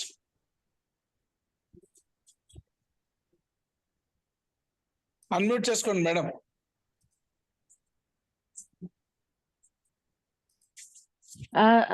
Thank you very much. కానీ ఇవాళ నేను మాట్లాడేది ఏమీ లేదు, నేను విని ఆనందించాను అంతే. ఎందుకంటే అది డీప్ సబ్జెక్ట్, నాకు ఆయన గురించి అసలు ఏమీ తెలియదు, ఏమీ చదవలేదు. ఆప్టిమిజం ఓవర్ అది మాత్రం చాలా బాగుంది. టాపిక్ క్యాప్చర్ చేసింది, దాని గురించి తెలుసుకోవాలనుకుంటున్నాను. Thank you very much. Thank you madam. Patanjali గారు సార్, అన్మ్యూట్ చేసుకొని మీ థాట్స్. అవునండి, రఘుకుమార్ గారు చక్కటి లెక్చర్ అండి. చోమ్స్కీ గురించి నేను కూడా ఎక్కువ చదివింది లేదు, లింగ్విస్ట్ అని తెలుసు. కానీ తర్వాత అఫ్ కోర్స్ స్టేట్ కి డిసెంట్ చేశాడు, ఎక్స్ప్రెస్ చేశాడు, వోకల్ గా చేశాడు. అది కంటిన్యూస్ గా ఫర్ ఏ లాంగ్ పీరియడ్ ఆయన జీవితం అంతా చేస్తూనే ఉన్నాడు, అంతవరకు తెలుసు. కానీ యాక్చువల్గా థియరిటికల్ గా నాకు కూడా పెద్ద ఐడియా లేదు. బట్ ఇవాళ రఘుకుమార్ గారు చెప్పిన దాన్ని బట్టి కొద్దిగా అవగాహన వచ్చింది. But it was a very good presentation. Raghukumar గారు ధన్యవాదాలు, మంచి ఇది సబ్జెక్ట్ తీసుకుని చెప్పారు. ఇంకా చాలా ఉంది ఇది, దీంట్లో ఇది only introduction for me as far as I am concerned. Okay, thank you అండి. Thank you sir. I welcome Mukteswararao గారు to have his word. Sir కనిపించండి, అన్మ్యూట్ చేసుకోండి. Yes. Am I audible? Yes, Visible? sir. Yes, sir. Yes, Yeah. both. Okay. AV, Huh? AV, audio visual. Audio visual, yeah. Ravi గారు, ఇవాళ నాకైతే చాలా గొప్ప సుదినంగా అనిపిస్తుంది నాకు. అంటే చాలా రోజుల తర్వాత నాకు మంచి ఒక ఇంటలెక్చువల్ గురించి తెలుసుకోవడం మీద నాకు ఉన్నది. ఫస్ట్ నాకు అంటే నోమ్ చామ్స్కీ గురించి నేను చదువుకున్నది ఏమిటంటే ఈ innate value of the language మీద మాత్రమే ఎక్కువ చదివాను. తర్వాత I also know he's a thinker and he's working for the humanity at large అనేది తెలుసు. And he's also trying to promote the theory of dissent. The importance of dissent గురించి కూడా ఆయన చెప్పుకోవాల్సి వచ్చింది. సోక్రటీస్ కాలంలో అయినా ఇప్పుడైనా సరే నేను ఎందుకు ఇలా అంటున్నానంటే అని చెప్పాల్సి వస్తుంది. ప్రతిసారి ప్రతివాడు కూడా అట్లా మాట్లాడాల్సి వస్తుంది. నిజానికైతే ఎనీ వర్తమాన సమాజంలో, ప్రతి వర్తమాన సమాజంలో కూడా ఆ సమాజం ముందుకు పోవటంలో గమనంలో భాగంగా, గతిలో భాగంగా తప్పకుండా ఇప్పుడు ఉన్న వాటిని ప్రశ్నించుకోవడం, కొత్త వాటిని నిర్వచించుకోవడం, కొత్త నిర్వచనాలు ఇచ్చుకోవడం, ముందుకు పోవడం జరగాలి. ఈ జరగడం అనేది సాధారణంగా జరగదు. రాను రాను మనకి తెలియకుండానే మనము ఎవరో నడిపిస్తే నడిచే మరమనుషుల్లాగా మారిపోతున్నాం అనే సంగతి చాలా మందికి తెలియదు. అది యూనివర్సిటీ పండితులు కూడా చాలా మందికి తెలియదు. బాలమోహన్ దాస్ గారు నన్ను క్షమించాలి, అంటే ఇది వారికి వర్తించదు. ఇలాంటి చాలా సందర్భాల్లో నేను, ఎందుకంటే చాలా ఇంటలెక్చువల్ డిస్కషన్స్ అండ్ డిస్కోర్సెస్ లో ఏది వినడానికి ఇష్టపడకపోవటం, ఇదే అని వాదించటం, ఇలాంటి సందర్భం ఉంటుంది. టన్నెల్ చివర వెలుగురేఖ ఉంటుందని నమ్మడం, మనకొచ్చిన చిన్న అవకాశాన్ని కూడా వినియోగించుకుని సత్యం వైపు, సత్యం పార్శ్వాన్ని చూడాలనుకోవడం, అది చాలా బాగుంది. నాకు అది సరిగా వినపడలేదు మీరు చెప్పింది. ఆప్టిమిజం ఓవర్ డిసెంట్ అండి అది word. Optimism over despair. Right, I got it. Okay, ఇది చాలా అద్భుతమైనటువంటి ఆలోచన. అలాగే ఫ్రీడమ్, ఇవాళ నాకు బాగా నచ్చింది ఏమిటంటే టాపిక్ కి చాలా freedom is always the freedom of the dissenter అని లక్సంబర్గ్ చెప్పినటువంటి మాట గుర్తు చేసుకున్నందుకు చాలా సంతోషంగా అనిపించింది. ఎందుకంటే ఇప్పుడు ఇట్లాంటి సందర్భంలో కనీసం ఒక చిన్న నసగడము, సనగడము, లేకపోతే కనీసం మూలగటం, కొంచెం చిరాకు పట్టడం అన్న లాంటివి కూడా చేయలేకపోతున్నటువంటి చెడ్డ రోజుల్లో మనం ఉన్నాం. అందువలన ఇట్లాంటిది ఒకసారి మనం ఈయన గుర్తు చేసుకోవడం అనేది, ఆయనకి ఇట్లాంటి ఆలోచన శతమానం భవతి అని ఆయనకి ఉండాలని చెప్పి ఆయన కూడా నూరేళ్ల పండుగ చక్కగా జరుపుకోవాలని కోరుకుంటూ సెలవు తీసుకుంటాం. Thank you. Yeah, probably, sir. He's been long time admitted to hospital, chala sarlu, but he's back, and I hope so it will continue. One, మీరు రవికుమార్ గారు ఒక మాట చెప్తూ, దాన్ని నేను ఎక్కడో ఒక ఇంటర్వ్యూలో చదివిన క్వశ్చన్, అసలు డిసెంట్ ఎందుకు చేయాలి అని చెప్పిన దాని మీద నాకు ఆయన తీసుకున్న ఎగ్జాంపులే తీసుకున్నా. మీరు ఒకటి నాశనం చేయాలి అంటే సపోజ్ టెర్రరిజం ఇట్లాంటి వాటిని మీరు దాని మీద యుద్ధం చేయాలి, దాని మీద డిసెంట్ చేయాలి అంటే మీరు ఏమేమో చేయాల్సిన పని లేదు, పార్టిసిపేట్ చేయడం మానేయండి అని ఒక చిన్న సొల్యూషన్ చెప్తాడు. అంటే ఎంత పెద్ద ఇష్యూకి అంటే యూజువల్ గా in general what happens is that when you take sides, the difficulties ని ఎలా మేనేజ్ చేయాలి అని ఆ సైడ్ వాళ్ళకు ఉంటుంది, ఈ సైడ్ వాళ్ళకు ఉంటుంది. So what is please don't participate in it అంటాడు. And also continuously try to say that a government కానీ ఏ పబ్లిక్ పాలసీ, అంటే he is a very first criticism public policy మీద చేసేది అతనే, ఆల్మోస్ట్ ఒక రకంగా అమెరికా వరకు. అతను అంటే గ్లోబల్ గా కూడా చాలా చేస్తున్నారు, కానీ అతను చెప్పేది అంటే no government can actually come a zero criticism policy అని కూడా చెప్తాడు. అది అంటే సో అందరినీ సాటిస్ఫై చేయలేము అన్న ఒక థాట్ ని కూడా తను ప్రజెంట్ చేశారు. That's good one to know. And Satyanarayana Murthy గారు అన్మ్యూట్ చేసుకుని మీ థాట్ చెప్పండి సార్. నమస్కారం సార్. రవికుమార్ గారు మీకు చాలా థ్యాంక్స్ అండి. ఇక్కడ చాలా కాలం నుంచి ఎలాంటి ఎవరికి మన మనసులో కొన్ని చెదల పుట్టలాగా ఆలోచనలు ఉంటాయి.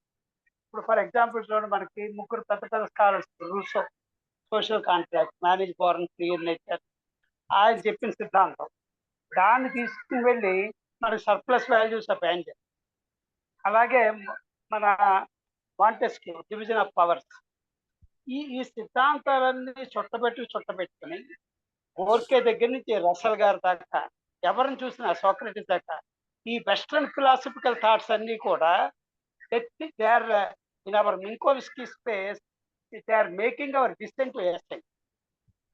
అంటే వీటన్నిటికీ ఏమైనా కామనాలిటీ ఉందా? ఆ వెస్ట్రన్ థాట్ ప్రొవోకేట్ చేసిందా వీళ్ళలాగా? వాళ్ళు గ్రూపింగ్, అంటే అక్కడున్న రీజనల్ వ్యూస్ కాకుండా వాళ్ళ బుర్రకాయ చాలా పెద్దగా ఆలోచించడం వల్ల ఇవన్నీ వచ్చినాయా అనేది నాకు పెద్ద సందేహం. రవికుమార్ గారు కానీ ఏమన్నా దీని మీద నాకు ఎన్లైటన్ చేయగలిగితే very much thank you. Sir మీకే క్వశ్చన్, అది నోట్ చేసుకుంటున్నారు? లాస్ట్ లో చెప్తాడు. Okay okay, sure sure. Sir Kalidas Purushottam గారు.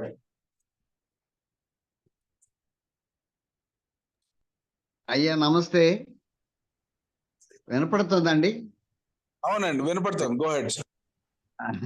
పేరు వినడము అందరిలాగా లెఫ్ట్ గ్రూప్స్ లో ఉన్నాం కాబట్టి అభిమానించడం తప్పితే నేను ప్రత్యేకంగా, కానీ గొప్ప మేధావి, ఈ శతాబ్దంలో మనం ఆయన చనిపోయాక 90 ఏళ్ళు అయ్యాయి కాబట్టి, దాటాయి కాబట్టి మనం దుఃఖించక్కర్లేదు. కానీ మీరు చాలా యాప్ట్ గా పెట్టారు ఈ సంస్థల సభ.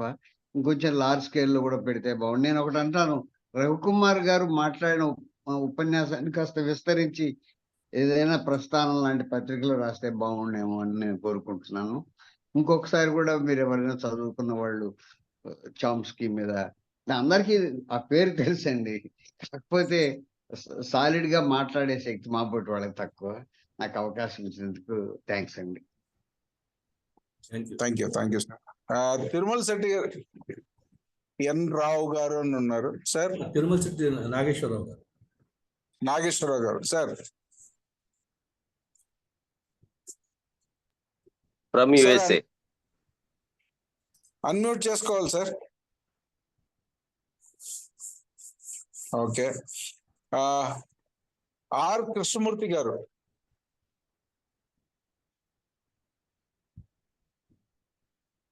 Good evening sir. Good evening, చెప్పండి సార్. ఇవంతా ఏంటంటే మామూలుగా తెలియని విషయం బాగా వివరంగా చెప్పారు. వీఆర్ వెరీ గ్రేట్ఫుల్ అండ్ ఇలాంటి కొత్త విషయాలు తెలుసుకుంటానికి మాకు ఇంట్రెస్టింగ్ గా ఉంది. చాలా మంచి కార్యక్రమం. రఘుకుమార్కి థ్యాంక్స్ చెప్తూ తర్వాత తీసుకుంటున్నాను sir. Thank you. I welcome Prithvi to have his word. Prithvi ఎవరో హ్యాండ్ కూడా రైజ్ చేశారు చూడండి. నమస్తే అందరికి. చాలా ఇంట్రెస్టింగ్ టాపిక్ సార్. యాక్చువల్ గా ఇవన్నీ నాకు తెలీదు. I haven't read about these people and ఈ ఫిలాసఫీస్ ఇవి. And I'm pure science and technical management at side నుంచి వచ్చాను. Now I'm enjoying this. I got a curiosity now to read these profound books. వీళ్ళు రాసినవి ఈ philosophies ఇవన్నీ very interesting. I'm enjoying it. So I'm more A student now. ఇవన్నీ అంటే నేను I miss these books sir. నేను కొన్ని తెలుగు ఇక్కడ వీళ్ళే చదివాను కానీ అంత వెస్టర్న్ వాళ్ళందరి చదవలేదు. బట్ చదవాలి. Very interesting. I would like to know this sir. Thank you. ఒకసారి నేను ఆయన కలిసేంత వరకు నేను ఆయన గురించి నాకు ముక్క కూడా తెలియదు. ఒకే ఒక స్టేట్మెంట్ నన్ను ఆ ప్రోగ్రామ్ కు రిజర్వ్ చేసుకొని వెళ్లేలాగా చేసింది.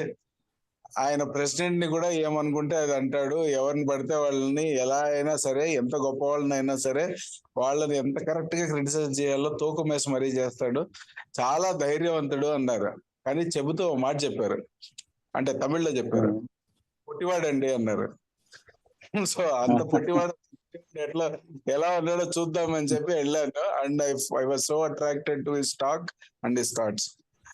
మీకు ఉపేంద్ర బక్షి ఐడియా ఉంటే, ఉపేంద్ర బక్షి కూడా is a legal scholar, Delhi university vice chancellor, law department of law, professor of law.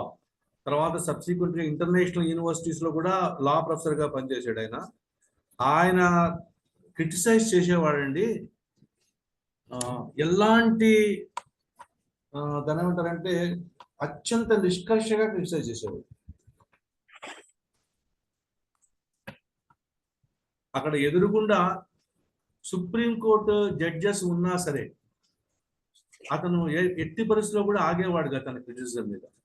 Supreme court judges కూర్చున్నటువంటి వందల సెమినార్స్ లో ఉపేంద్ర బక్షి ఏమిటి మీరు ఇస్తున్న జడ్జిమెంట్ అని అడిగేవాడు.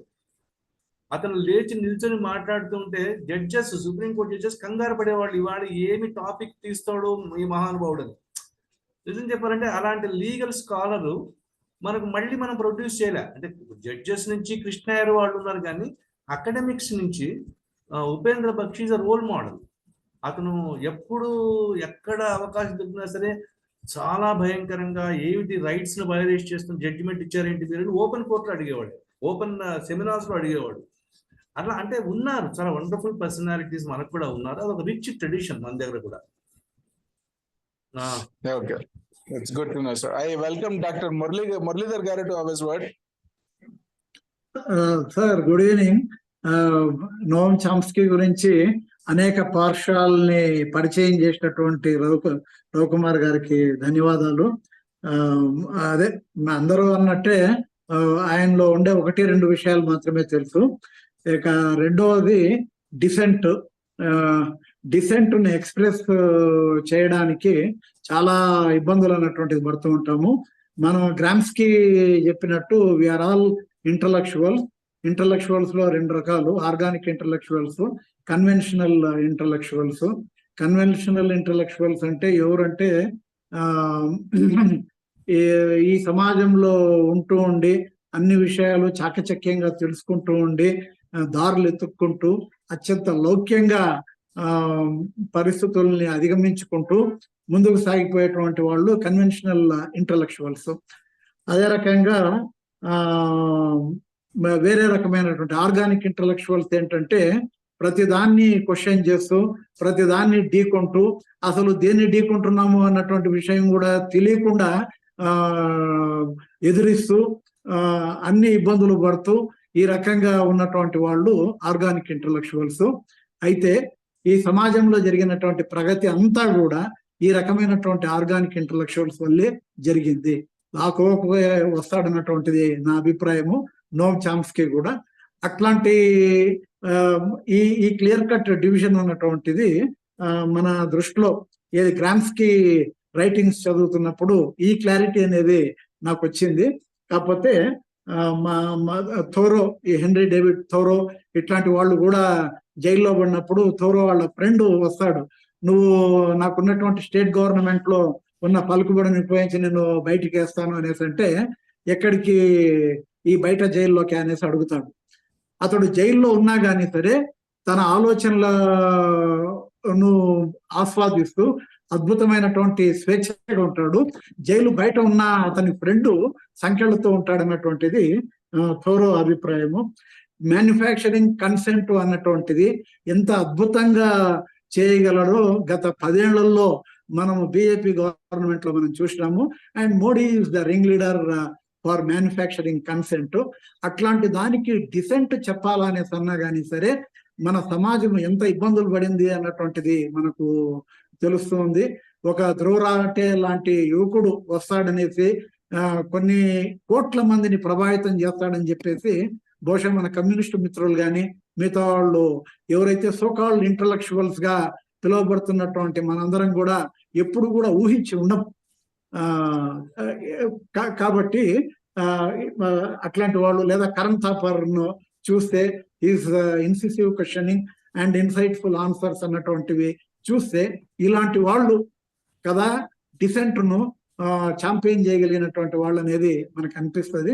అట్లాంటి వాళ్ళలోనే వాళ్ళు ఒక పక్క అయితే వీళ్ళు వ్యక్తుల్లాగా అయితే ప్రజలు అత్యంత అద్భుతమైనటువంటి డిసెంట్ ను ఓటు రూపంలో వాళ్ళు ప్రకటించినారు. ఆంధ్రాలో అదే పని చేసినారు, తెలంగాణలో అదే పని చేసినారు. చాలా డెసిసివ్ గా సెంటర్ లో కూడా మోడీకి తూకమేసి ఎన్ని సీట్లు అయితే ఇవ్వాలో అన్ని మాత్రమే ఇచ్చినారు. ఎక్కువ సీట్లు ఇస్తే ఏం చేస్తాడో జనానికి తెలిసినంత బాగా ఇంటలెక్చువల్స్ కు తెలియలేదు. ఈ రకమైనటువంటి ఎక్స్ప్రెషన్ ఆఫ్ డిసెంట్ అన్నటువంటిది the most fascinating subject for me also. Thank you sir, thank you very much for revolving around the entire subject around dissent. Noam Chomsky అంటే ఆయన ఏదో లింగ్విస్ట్ అన్న అజ్ఞానంలో ఉన్నటువంటి మాకు కనువిప్పు కలిగించినారు. రవికుమార్ గారికి ధన్యవాదాలు. Thank you. Thank you sir. I welcome Swarnalatha గారు. సార్ అందరికీ నమస్కారాలండి. ఇవాళ అవధాన రవికుమార్ గారికి ప్రత్యేక అభినందనలు. చామ్స్కీ గురించి మాకు కూడా, మేము టీచర్స్ గా మాకు లింగ్విస్ట్ గానే పరిచయం, కానీ ఇన్ని కోణాలు ఉన్నాయనేది ఈ రోజే తెలిసింది. అంటే యూనివర్సల్ గ్రామర్ గురించి ఆయన మాట్లాడాడు. అలాగే లెర్నింగ్ కి థింకింగ్ ఉన్న సంబంధం ఏంటి అనే దాన్ని కూడా ఆయన చాలా బాగా చెప్పాడు. అంటే థాట్, అంటే where there is thinking there is learning అని. అంటే థింక్ చేయకుండా లెర్నింగ్ అనేది జరగదు అని ఆయన నొక్కి చెప్పడం జరిగింది. అదొక విప్లవాత్మకం అండి. లింగ్విస్ట్ లో ఆయన చేసిన రీసెర్చ్ అంతా కూడాను ఒక విప్లవాత్మకమైన చేంజెస్ ని తీసుకొచ్చింది. అందరికి కూడా తెలిసింది ఇట్లా లాంగ్వేజ్ లో అప్రోచెస్ ఎట్లా మారుతున్నాయి, అది ఇన్నేట్ పొటెన్షియాలిటీ ఎలా ఉంది, లాంగ్వేజ్ ఇన్నేట్ పొటెన్షియాలిటీ అనేది ఒక చైల్డ్ కి వాళ్ళ పరిసరాల నుంచి, ఇంట్లో నుంచి ఎంత లాంగ్వేజ్ ఇన్పుట్ ఉంటుంది వాళ్ళకి. ఎక్కడ కూడా తప్పు మాట్లాడరు. ఇప్పుడు మీరు అది కూడా కోట్ చేశారు. ఇక్కడ నాన్న వచ్చాడు అంటారు కానీ నాన్న వచ్చింది అని అనరు. అంటే వాడికి గ్రామర్, మేల్ అయితే ఇలా మాట్లాడాలి, ఫీమేల్ అయితే ఇలా అనాలి, అలా తెలియదు. కానీ బట్ వాళ్ళు అది ఇన్నేట్ గానే తెలిసిపోతుంది. వాళ్ళు నేర్చుకోరు. ప్రత్యేకించి అమ్మ కూడా ఎక్కడ నేర్పదు భాష ఇలా నేర్చాలి, ఇలా మాట్లాడాలి అనేది. అది చామ్స్కీ యొక్క దీంతోనే ప్రపంచానికంతా కూడా తెలియజేయడం జరిగింది. సో ఒక మంచి టాపిక్ అండి. కానీ 45 మినిట్స్ లో చాలా ఇంట్రడక్టరీ పార్ట్ లాగే చెప్పారు మీరు మొత్తం. ఆయన యాక్చువల్ గా మెయిన్ ఏదైతే మీరు సబ్జెక్ట్ అంటున్నారో దాన్ని కొంచెం డీప్ గా చెప్పిందంటే బాగుండేమో, ఇంకా వినాలనే అనిపించింది. అలాంటి ఇంకొక సెషన్ తీసుకొని పూర్తి స్థాయిలో చెప్తే బాగుంటుందని నా ఉద్దేశం. థ్యాంక్ యూ వెరీ మచ్ అండి. లక్ష్మీ నాగేశ్వర్ గారు మీరు చాలాసార్లు హ్యాండ్ రైజ్ చేశారు.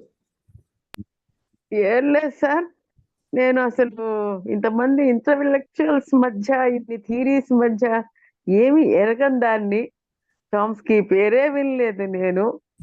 నాకంటే అనిపించిందంటే కొంచెం అసలు ఆయన ఎక్కడ పుట్టాడు, ఆ పేరేమో రష్యన్ లాగా ఉంది, మరి ఆయన పెద్దవాడయ్యాడు ఏ సిటిజన్, అది కూడా కొంచెం చెప్పుంటే బాగుండేది అనిపించింది. ఇక మీరు చెప్పిన థీరీలన్నిటితో వేటితోటి నాకు పరిచయం లేదు, కానీ నాకేమనిపించింది మీరు చెప్పింది ఆ మ్యానుఫ్యాక్చరింగ్ కన్సెంట్ ఒకటి, ఫ్రీడమ్ ఆఫ్ డిసెంట్ ఒకటి చాలా గొప్పగా ఉన్నాయి. మరి చాలా ఇంటలెక్చువల్ గా ఉంది మీ లెక్చర్. మా లాంటి కామనర్స్ కూడా అర్థమయ్యేటట్టు ఉంటే ఇంకా బాగుండేది.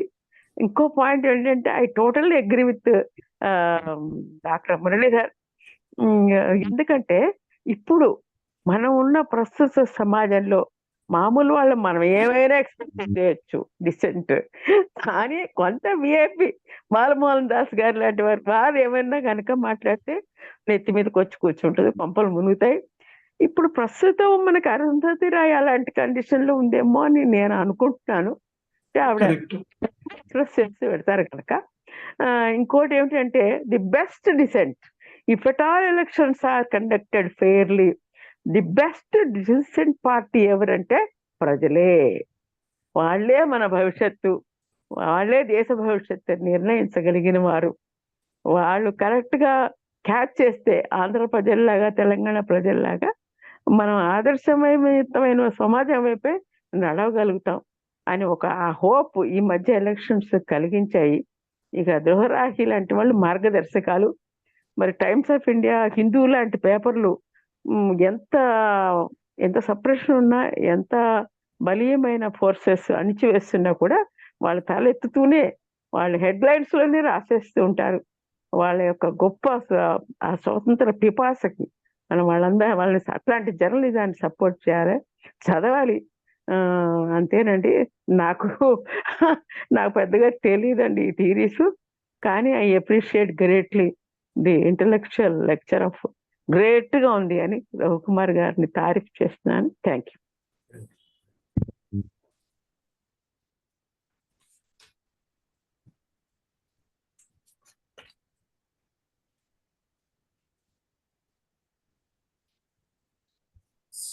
సో ఇంకేమైనా ఉన్నాయండి ప్రశ్నలు? నమస్తే. నమస్తే అండి. నమస్తే శ్రీవాణి గారు, బాగున్నారా? బాగున్నాను సార్, మీరు? నేను బాగున్నానమ్మా, చాలా రోజుల తర్వాత వచ్చారు. అందరికీ నమస్తే. బాగున్నారా?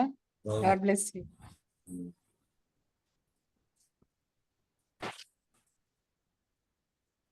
మీకు ఏమైనా ప్రశ్నలు ఏమన్నా ఉన్నాయండి శ్రీవాణి గారు? ఏం లేవండి ప్రశ్నలు. ఇప్పుడు ప్రస్తుతాన్ని నేను ఇప్పుడే జాయిన్ అయ్యాను కదా, అన్ని విని ఉంటే బాగుండేది. ప్రకాష్ గారు? సార్, అందరికీ నమస్కారం. రవికుమార్ లెక్చర్ చాలా బాగుంది. స్ట్రక్చర్డ్ గా 45 minutes లో చాలా విషయాలు చెప్పి అంత ఇంట్రెస్ట్ అందరిలోనూ జనరేట్ చేసావు. That is where you are outstanding. నాకు ఒక ఇదేంటంటే ఒక 10 దాకా నేమ్స్ ఉంటాయి, ఆల్ ఆర్ పాపులర్, అందరికీ తెలుసు, ఆ పేర్లు తెలుసు, కానీ వాళ్ళ కంట్రిబ్యూషన్ కానీ వాళ్ళ స్పెషాలిటీ కానీ ఎందుకు అంత పాపులర్ అనే విషయాలు చాలా మందికి తెలియదు. సంహౌ అది తెలుసుకుందాం అనే స్టేజ్కి కొంచెం ముందే ఉంటాం, కోషిష్ చెయ్యం. అలాంటి వాళ్ళల్లో నోమ్ చోమ్స్కీ ఒకటి, చాలా పాపులర్, అందరికీ ఆ పేరు తెలుసు. ఇవాళ నువ్వు చెప్పే వరకు చాలా విషయాలు ఆయన గురించి ఎవరికి తెలియదు. Manufacturing consent, freedom of dissent, ఇవన్నీ such a coinage, great coinage, అవి ఎవరికి తెలియవు. నేను చెప్పొచ్చేది ఏంటంటే వాటి గురించి కాదు, ఇలా ఉన్నవాళ్ళు ఒక 10-15 మంది ఉన్నారు. వాళ్ళల్లో నాకు ఇమీడియట్గా గుర్తొచ్చే రెండో పేరు, అసలు ఈయన ఎవడు, ఎందుకు ఇంత పాపులరు, ఎందుకు ఇంత మాట్లాడుతున్నారు అనే రెండో పేరు జూలియన్ అస్సాంజే. ఈ వాక్డ్ ఫ్రీ ఎస్టర్డే అని అదొక న్యూస్. ఏంటి ఈయన ఏం చేశాడు, ఏంటి ఈయన గురించి ఇంత పాపులర్, ఆయన గురించి ఏం జరిగినా న్యూస్ వస్తూ ఉంటుంది, పైన చదువుతాం, వదిలేస్తాం. సో ఇటువంటివి సెలెక్ట్ చేసుకొని ఎవరైనా కానీ ఎవరికి తెలుసుంటే వాళ్ళు చెప్తే అందరూ సంతోషిస్తారు. ఇవాళ నీ నవం చోమ్స్కీ గురించి నువ్వు చెప్పిన దానివల్ల ఇప్పటి వరకు ఆయన పాపులర్, పేరు తెలుసు, అన్ని తెలుసు, కానీ ఆయన గురించి ఒక 5% కంటే తక్కువే తెలుసు. అసలు విషయాలు ఏం తెలియదు. లింగ్విస్ట్ అనే విషయం తెలుసు, స్టేట్ని ఎదిరిస్తూ ఉంటాడు, ఇంతవరకే తెలుసు. నువ్వు 45 మినిట్స్ అయినా కానీ డెప్త్లోకి వెళ్ళి చాలా ఇంట్రెస్ట్ జనరేట్ చేసావు. అట్లానే నాకు గుర్తున్న రెండో పేరు జూలియన్ అస్సాంజే. అది కూడా ఒక రోజు you are anybody Ram request చేద్దాం దాని మీద ఎవరైనా కానీ అటువంటి 10-15 పేర్లు ఉన్నాయి. నాకు ఇమ్మీడియట్ అదొకటి గుర్తొస్తుంది. People will be very interested to know. చదివి నేర్చుకుందాం అనే అంత ఇంట్రెస్ట్ అది జనరేట్ చేయదు. ఇలా కనుక ఒక లెక్చర్ ఉంటే అది తీసుకొని అక్కడి నుంచి ఫర్దర్ గా తెలుసుకోవాలని ప్రయత్నించవచ్చు. అందుకని try for that. Next somebody topic should be on Julian Assange. Thank you, very nice, very nice. You generated lot of interest in all. Thank you. Thank you, sir. Before you give your final thought, sir, ఇంత criticism చేసి ఒక state నుంచి తప్పించుకోగలదు. Main stream లోనూ ఉంటూ 95 ఏళ్ళు, దాదాపు 6 decades of his public life లో అతను అలా సర్వైవ్ అవ్వడానికి ఆ దేశం కాన్స్టిట్యూషన్ గొప్పదా, ఆయన ప్రతిఘటించే అంటే ఆయన అణిచివేసేదానికో కంట్రోల్ చేసేదానికో గవర్నమెంట్స్ దగ్గర ఫోర్స్ లేదా? మనకెందుకు లేదు అట్లాంటి స్వాతంత్రం?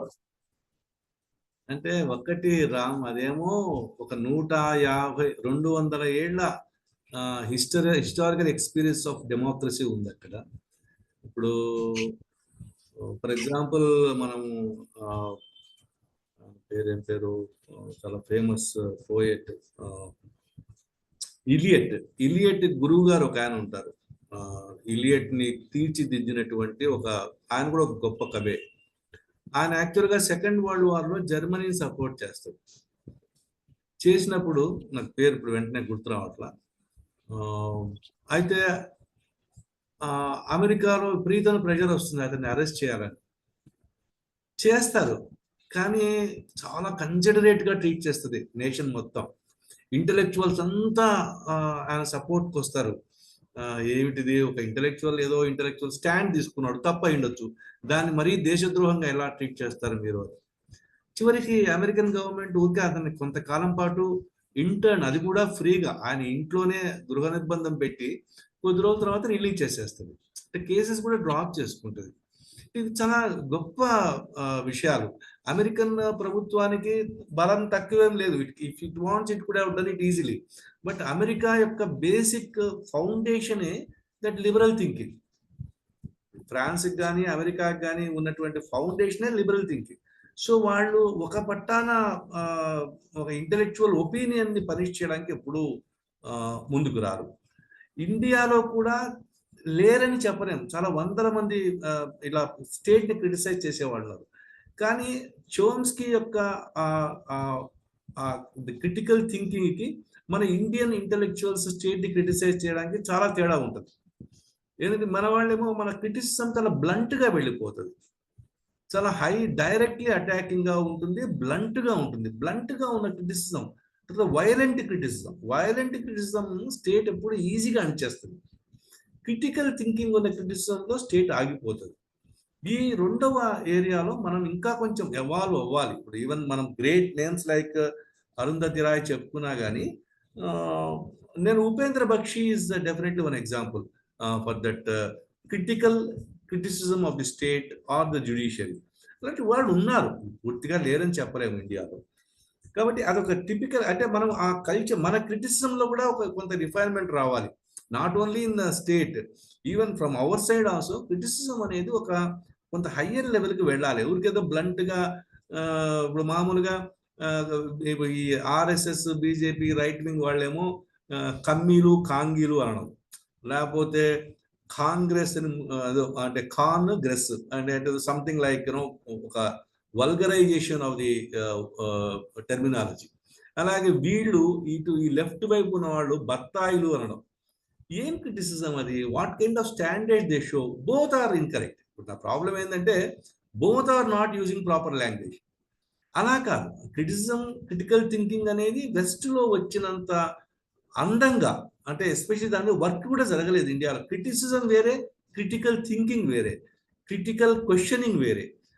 ఈవెన్ లిటరేచర్లో కూడా క్రిటికల్ థియరీ అనేది దాదాపు 100 ఏళ్లుగా చాలా ఫేమస్ థియరీ ఇంగ్లీష్ లాంగ్వేజ్లో. వేరాజ్ మన దగ్గర క్రిటిసిజం అంటే విమర్శ. ఇప్పటికీ విమర్శ వేరే, critical examination and critical thinking, critical response వేరే.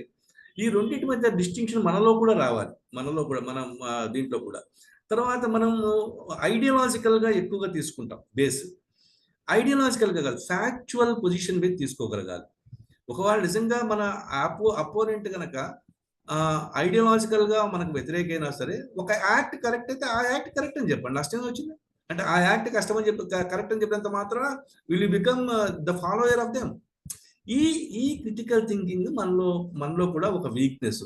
అయితే ఇది మన దగ్గర చెప్పడానికి చాలా మంది ట్రై చేశారు, కుదరలేదు. ఇక రెండవది, మన డాక్టర్ కేవీఎస్ గారు ఒక ప్రశ్న వేశారు. ఏంటంటే ఇప్పుడు Rousseau contract, social contract theory, అలాగే Marx surplus value theory, Russell's ఏమంటుందని ఫిలాసఫీ, ఎస్పెషలీ ఆటోమిజం, ఇవన్నీ కూడా ఎందుకు వెస్ట్ నుంచే వస్తాయి, ఎందుకు ఇండియా నుంచి రావు, లేకపోతే మన దగ్గర నుంచి రావు? వచ్చాయండి. యాక్చువల్గా మనం గమనించే శక్తిని కోల్పోతున్నాం, నా ఉద్దేశం అది. మనం యాక్చువల్గా that sensitivities, we have lost the sensitivities of recognising our own colleague. ఇండియాలో లేవనలేదు కుమార్ గారు, నేను ఇండియాలో లేవనలేదు. వాళ్ళు డిసెంట్ కి ఎక్కువ ఇంపార్టెన్స్ ఇవ్వడానికి కారణం అందరూ ఒకే లైన్ ఆఫ్ థాట్ లో ఉన్నారా? కాదు సార్, వాళ్ళ లైన్ ఆఫ్ థాట్ లో కూడా ఇప్పుడు ఉదాహరణకి జర్మనీ ఫిలాసఫీ ఉంది. Germany philosophy right from the beginning, can't నుంచి మీరు నీషే దాకా తీసుకుంటే ఒక యూనివర్సల్ జర్నీ తీసుకుంది, నో డౌట్. కానీ ఆ జర్నీలో మీరు చూసేదంతా ఏమిటంటే ఒక సూపర్ హ్యూమన్ బీయింగ్, ఒక అబ్సల్యూట్ స్టేట్.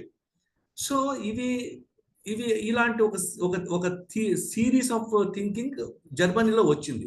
కానీ అమెరికాలో, ఇంగ్లాండ్లో అట్లా కాదు. ఇంగ్లాండ్లో ఎప్పుడు కూడా they never allowed absolute theories to take place, they always. But England యొక్క ట్రెడిషన్ ఏమిటంటే ఆ థియరైజేషన్లో వాళ్ళు చాలా రూల్స్ ఫాలో అవుతారు. అట్లీస్ట్ మీకు ఫాలో అయినట్టు కనపడతారు ఆన్ పేపర్.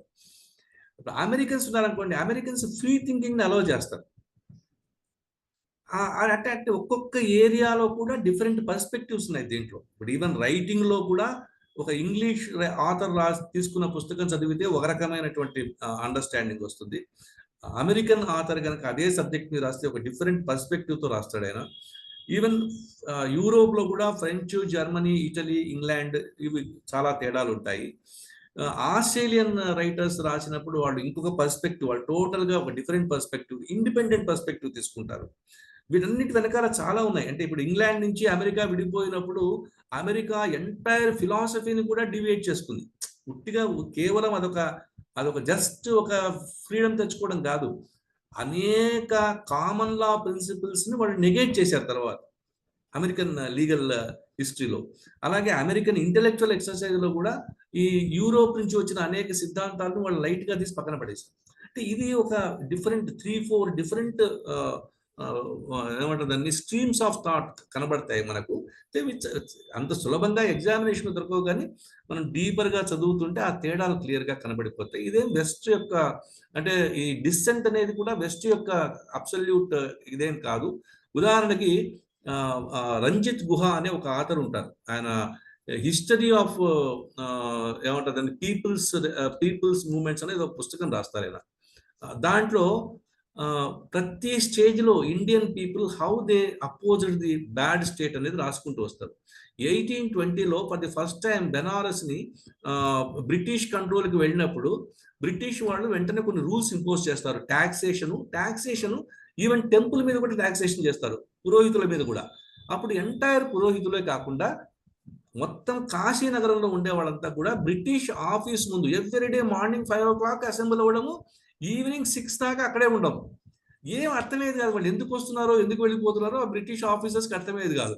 తర్వాత తెలిసిన వాళ్ళకి ప్రొటెస్ట్ చేస్తున్నారని. వాళ్ళు ఏం గొడవ చేయలే, ఏం చేయలే, కంటిన్యూస్గా రావడము, ఆ ఆఫీస్ ఫంక్షనింగ్ని ఆల్మోస్ట్ ఆపేయడం. తర్వాత refuse to pay the taxes. 1820లో చాలా ఇంపార్టెంట్ ఏరియా ఆఫ్ డిసెంట్ అది.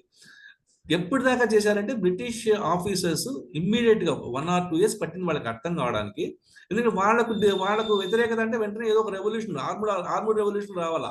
ఇలా ఆర్మడ్ రెవల్యూషన్ రావట్లే, పీపుల్ అంతా వస్తున్నారు, ఆ బ్రిటిష్ ఆఫీస్ ముందు కూర్చుంటున్నారు, మళ్ళీ సాయంకాలానికి వెళ్ళిపోతున్నారు. ఒకళ్ళు కాదు, ఇద్దరు కాదు, 100 మంది బుల్లక్ కార్ట్లు వేసుకొని నడుచుకుంటూ కొన్ని 100,000 మంది అక్కడ వచ్చి కూర్చునేవాళ్ళు. సో ఈ టైప్ ఆఫ్ డిసెంట్ ఇండియాలో కూడా ఉంది, ఒక అద్భుతమైన డిసెంట్. ఇప్పుడు రంజిత్ గుహ లాంటి వాళ్ళు దాన్ని గమనించారు. దాని చాలా గొప్ప పుస్తకాలు రాశారు రంజిత్ గుహ. సో ఇలా ఉన్నాయి, అంటే డిసెంట్ అనేది చాలా అద్భుతమైన ఫామ్ లో ఇండియాలో ఉంది. అసలు నాన్ వయలెంట్ సత్యాగ్రహం అనేది గాంధీ గారితో మొదలవలేదు అనమాట. కాదండి, గాంధీ గారే చెప్పారు ఇవన్నీ. నా కళ్ళ ముందు ఉన్నటువంటి హిస్టరీస్ అని. ఎందుకంటే అంటే ఇప్పుడు ప్రహ్లాదుడు ఉంటాడు, వాళ్ళ నాన్నతో వ్యతిరేకిస్తాడు, వాళ్ళ నాన్న కొట్టినా తన్నినా ప్రహ్లాదుడు ఏమంటే కూర్చుంటాడు అంతే. మీరు అతన్ని ఎరుగులతో తొక్కిస్తాడా, లేదా పాములతో కనిపిస్తాడా, సముద్రంలో వేస్తాడా, సంబంధం లేదు. He will be just praying Narayana. So this is a kind of protest method India has in its own nerves. మన బ్లడ్ లోను మన నర్వ్స్ లోను సహజంగా ఉన్నటువంటి ప్రొటెస్ట్ సిస్టమ్ ఇది. మామూలుగా ఇంట్లో కూడా భర్త ఏమైనా గట్టిగా తిడితే ఆవిడ అలిగి అన్నం మానేస్తుంది. నిజంగా ఈ అలగడము అనేటువంటి మాటే లేదు ఇంగ్లీష్లో. నేను ఒకసారి కూడా చెప్పాను, మాకు హైకోర్టులో ఒకసారి డిస్కషన్ నడుస్తూ ఉంటే అలక అనే మాట వస్తే జడ్జి వెంటనే అలకకి ఇంగ్లీష్లో ఏమంటారు అంటే మొత్తం అందరు అడ్వకేట్లు బుర్రలు బద్దలు కొట్టుకున్నారు. విషయం ఏంటంటే అలక అనేటువంటి కాన్సెప్టే లేదు వెస్ట్రన్ కంట్రీస్లో. సో ఈ అలగడం అనేది ప్రత్యేకమైన ప్రొటెస్ట్ ఫామ్ ఇండియాలో. అలగడము, అన్నం తినకపోవడము, లేకపోతే సైలెంట్గా వచ్చి రాజు కొట్టినా తన్నినా అక్కడే కూర్చోవడము, చివరికి రాజు తనంతకు తానే దిగి వచ్చి మీకు ఏం తప్పు జరిగిందో నా వల్ల చెప్పండి అని అడగడము, వీళ్ళు చెప్పడం. ఇటువంటి వండర్ఫుల్ ఏరియాస్ మనకు కూడా ఉన్నాయి. మనం కొంచెం ఇంకా డీపర్గా దాన్ని స్టడీ చేస్తే చాలా వండర్ఫుల్ ట్రెడిషన్స్ ఇండియాలో కనబడతాయి. అమృత కాలం దాటేసిన తర్వాత మనకు కాలం వస్తుందంటారు. దాని కాదు, మన ట్రెడిషన్ పట్టుకోవాలి, మన ట్రెడిషన్ పట్టుకోవాలి మనం. See the dissent that isn't expressed by the media. ఎవరో ధృవరాటి ఒక చిన్న కుర్రాడు జర్మనీ నుంచి పోరాటం చేస్తే ఈ national media, main stream media అంతా ఏమైపోయారు సార్? వాళ్ళ డిసెంట్ మీడియా ఏంటి, మెయిన్ స్ట్రీమ్ పాలిటిక్స్ కూడా స్టూపర్ లో ఉన్నాయి. 10 years పాటు ఎవడో కుర్రాడు వచ్చేదాకా వర్చువల్ స్టూపర్, ప్రాక్టికల్ గా చెప్పాలంటే. రవికుమార్ గారు 1769 దాకా రాజుల మీద పోరాటం చేసినప్పుడు డిసెంట్ బాగా వచ్చింది.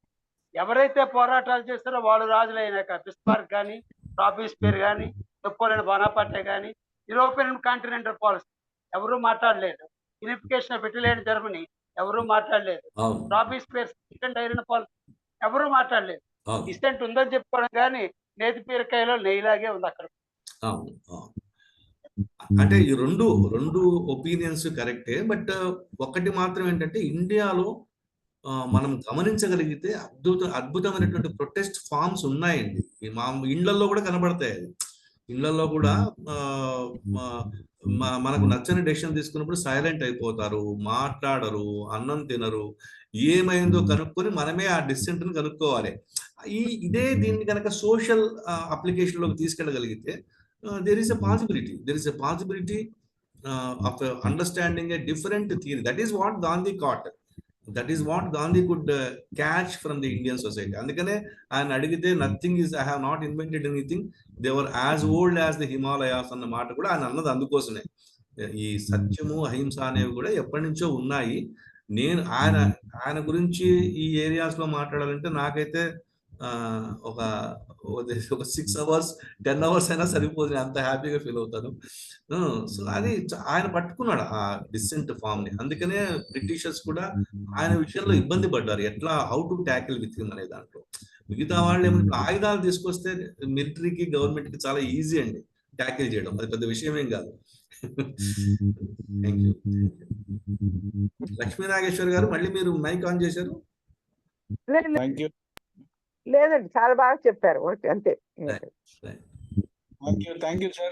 I think we are 3 minutes ahead of the 90 minutes. So let's conclude this session. And one small announcement, ఇంకొకసారి మీరు చెప్పేస్తే I think. సార్ అదే సార్, మళ్ళీ ఒకసారి announcement. 6th July Saturday morning 10:30కి 10:30 to 2:30 ఆంధ్ర మహిళా సభలో కాలేజ్ ఆఫ్ ఎడ్యుకేషన్ బిల్డింగ్లో ఒక హాల్లో మనం బుక్ చేసుకున్నాం. Physical session will be conducted followed by lunch. So all are welcome. వీలైనంత మంది రండి, మనం కలిసి ఎందుకంటే చాలా కాలం అయింది సెంటర్ ఫర్ సోషల్ డైలాగ్ పెట్టిన పంచి ఇప్పటిదాకా ఫిజికల్ గా మీట్ అవ్వలేకపోయాము. So this is one area which I wanted to request you once again. I will be pestering you, all of you, by posting the messages almost every alternative day on this subject. So please lunch Vizag పంపించండి. Lunch Vizag పంపించండి. Definitely will parcel. hybrid system possible. మీరే హైదరాబాద్ వస్తే బాగుంటుంది. Hybrid పెట్టుకుంటే చాలా costly అయిపోతుంది Prakash. Hybrid పెట్టాలి అంటే దాదాపు it will be an additional burden of about 15,000-20,000. వద్దులే ఫ్యూచర్ ఒక ఎజెండా చెప్పుంటే బాగుండేది కదా. పెడదాం అని చేద్దాం. అజెండా అయితే వస్తే సర్క్యులేట్ అవుతాయి అంటే సర్క్యులేషన్ అంటే ఇక్కడ మాట్లాడుంటే కొంత అదేం లేదు. అజెండా అనేది మాట్లాడుకోవడమే ఫిజికల్. సార్ చెప్పండి. నేనేమంటున్నానంటే ప్రకాష్ గారు, నేను సజెస్ట్ చేస్తుంది ప్రతిదీ ఎజెండా పెట్టుకోకర్లేదండి. ఫస్ట్ టైం ఇది ఫిజికల్ మీటింగ్ కాబట్టి will keep it open. Probably on the dais అక్కడ కొంచెము మనము అనుకుని దాని ప్రకారం వాళ్ళని నడిపించేస్తే we try to themise as it evolves. అది దృష్టిలో పెట్టుకుని చేద్దామండి. చేస్తే బాగుంటుందని నా ఉద్దేశం. అదే ఎజెండా సార్, అదే agenda. Being informal is agenda sir. అదే ఆ ఉద్దేశంతో నేను చెప్పింది. అవునండి. అంటే మళ్ళీ అక్కడ కూడా ఒక మీటింగ్ జరిపినట్టు కాకుండా అందరూ కలిసి సంతోషం పొందాలి. అందరూ కలిసిన ఇది ఒకళ్ళ గురించి ఒకళ్ళు అర్థం చేసుకోవడం, ఒకళ్ళతో ఒకళ్ళు వింటాం, అలాంటిది జరగాలి. ఎక్కువ మంది పార్టిసిపేట్ చేయాలి, ఎక్కువ మంది ఓన్ చేసుకోవాలి. అలాంటిది రావడం కోసం మనం అక్కడికక్కడ డివైస్ చేస్తే బాగుంటుందని. ఫార్మలిజం నుంచి బయటికి రావాలి. ఇన్ఫార్మల్ గా నో అజెండా. సార్ వీటన్నిటికీ కూడా person who is the key figure for all these things is Krishnamohan. So ఎవరు వస్తున్నారు ఏంటి అనేది కృష్ణమోహన్ కి ఇన్ఫర్మేషన్ ఇస్తే he will plan all the other things. Yeah, it will be sent to you. I will assist. Sir. So okay. Let's conclude the session.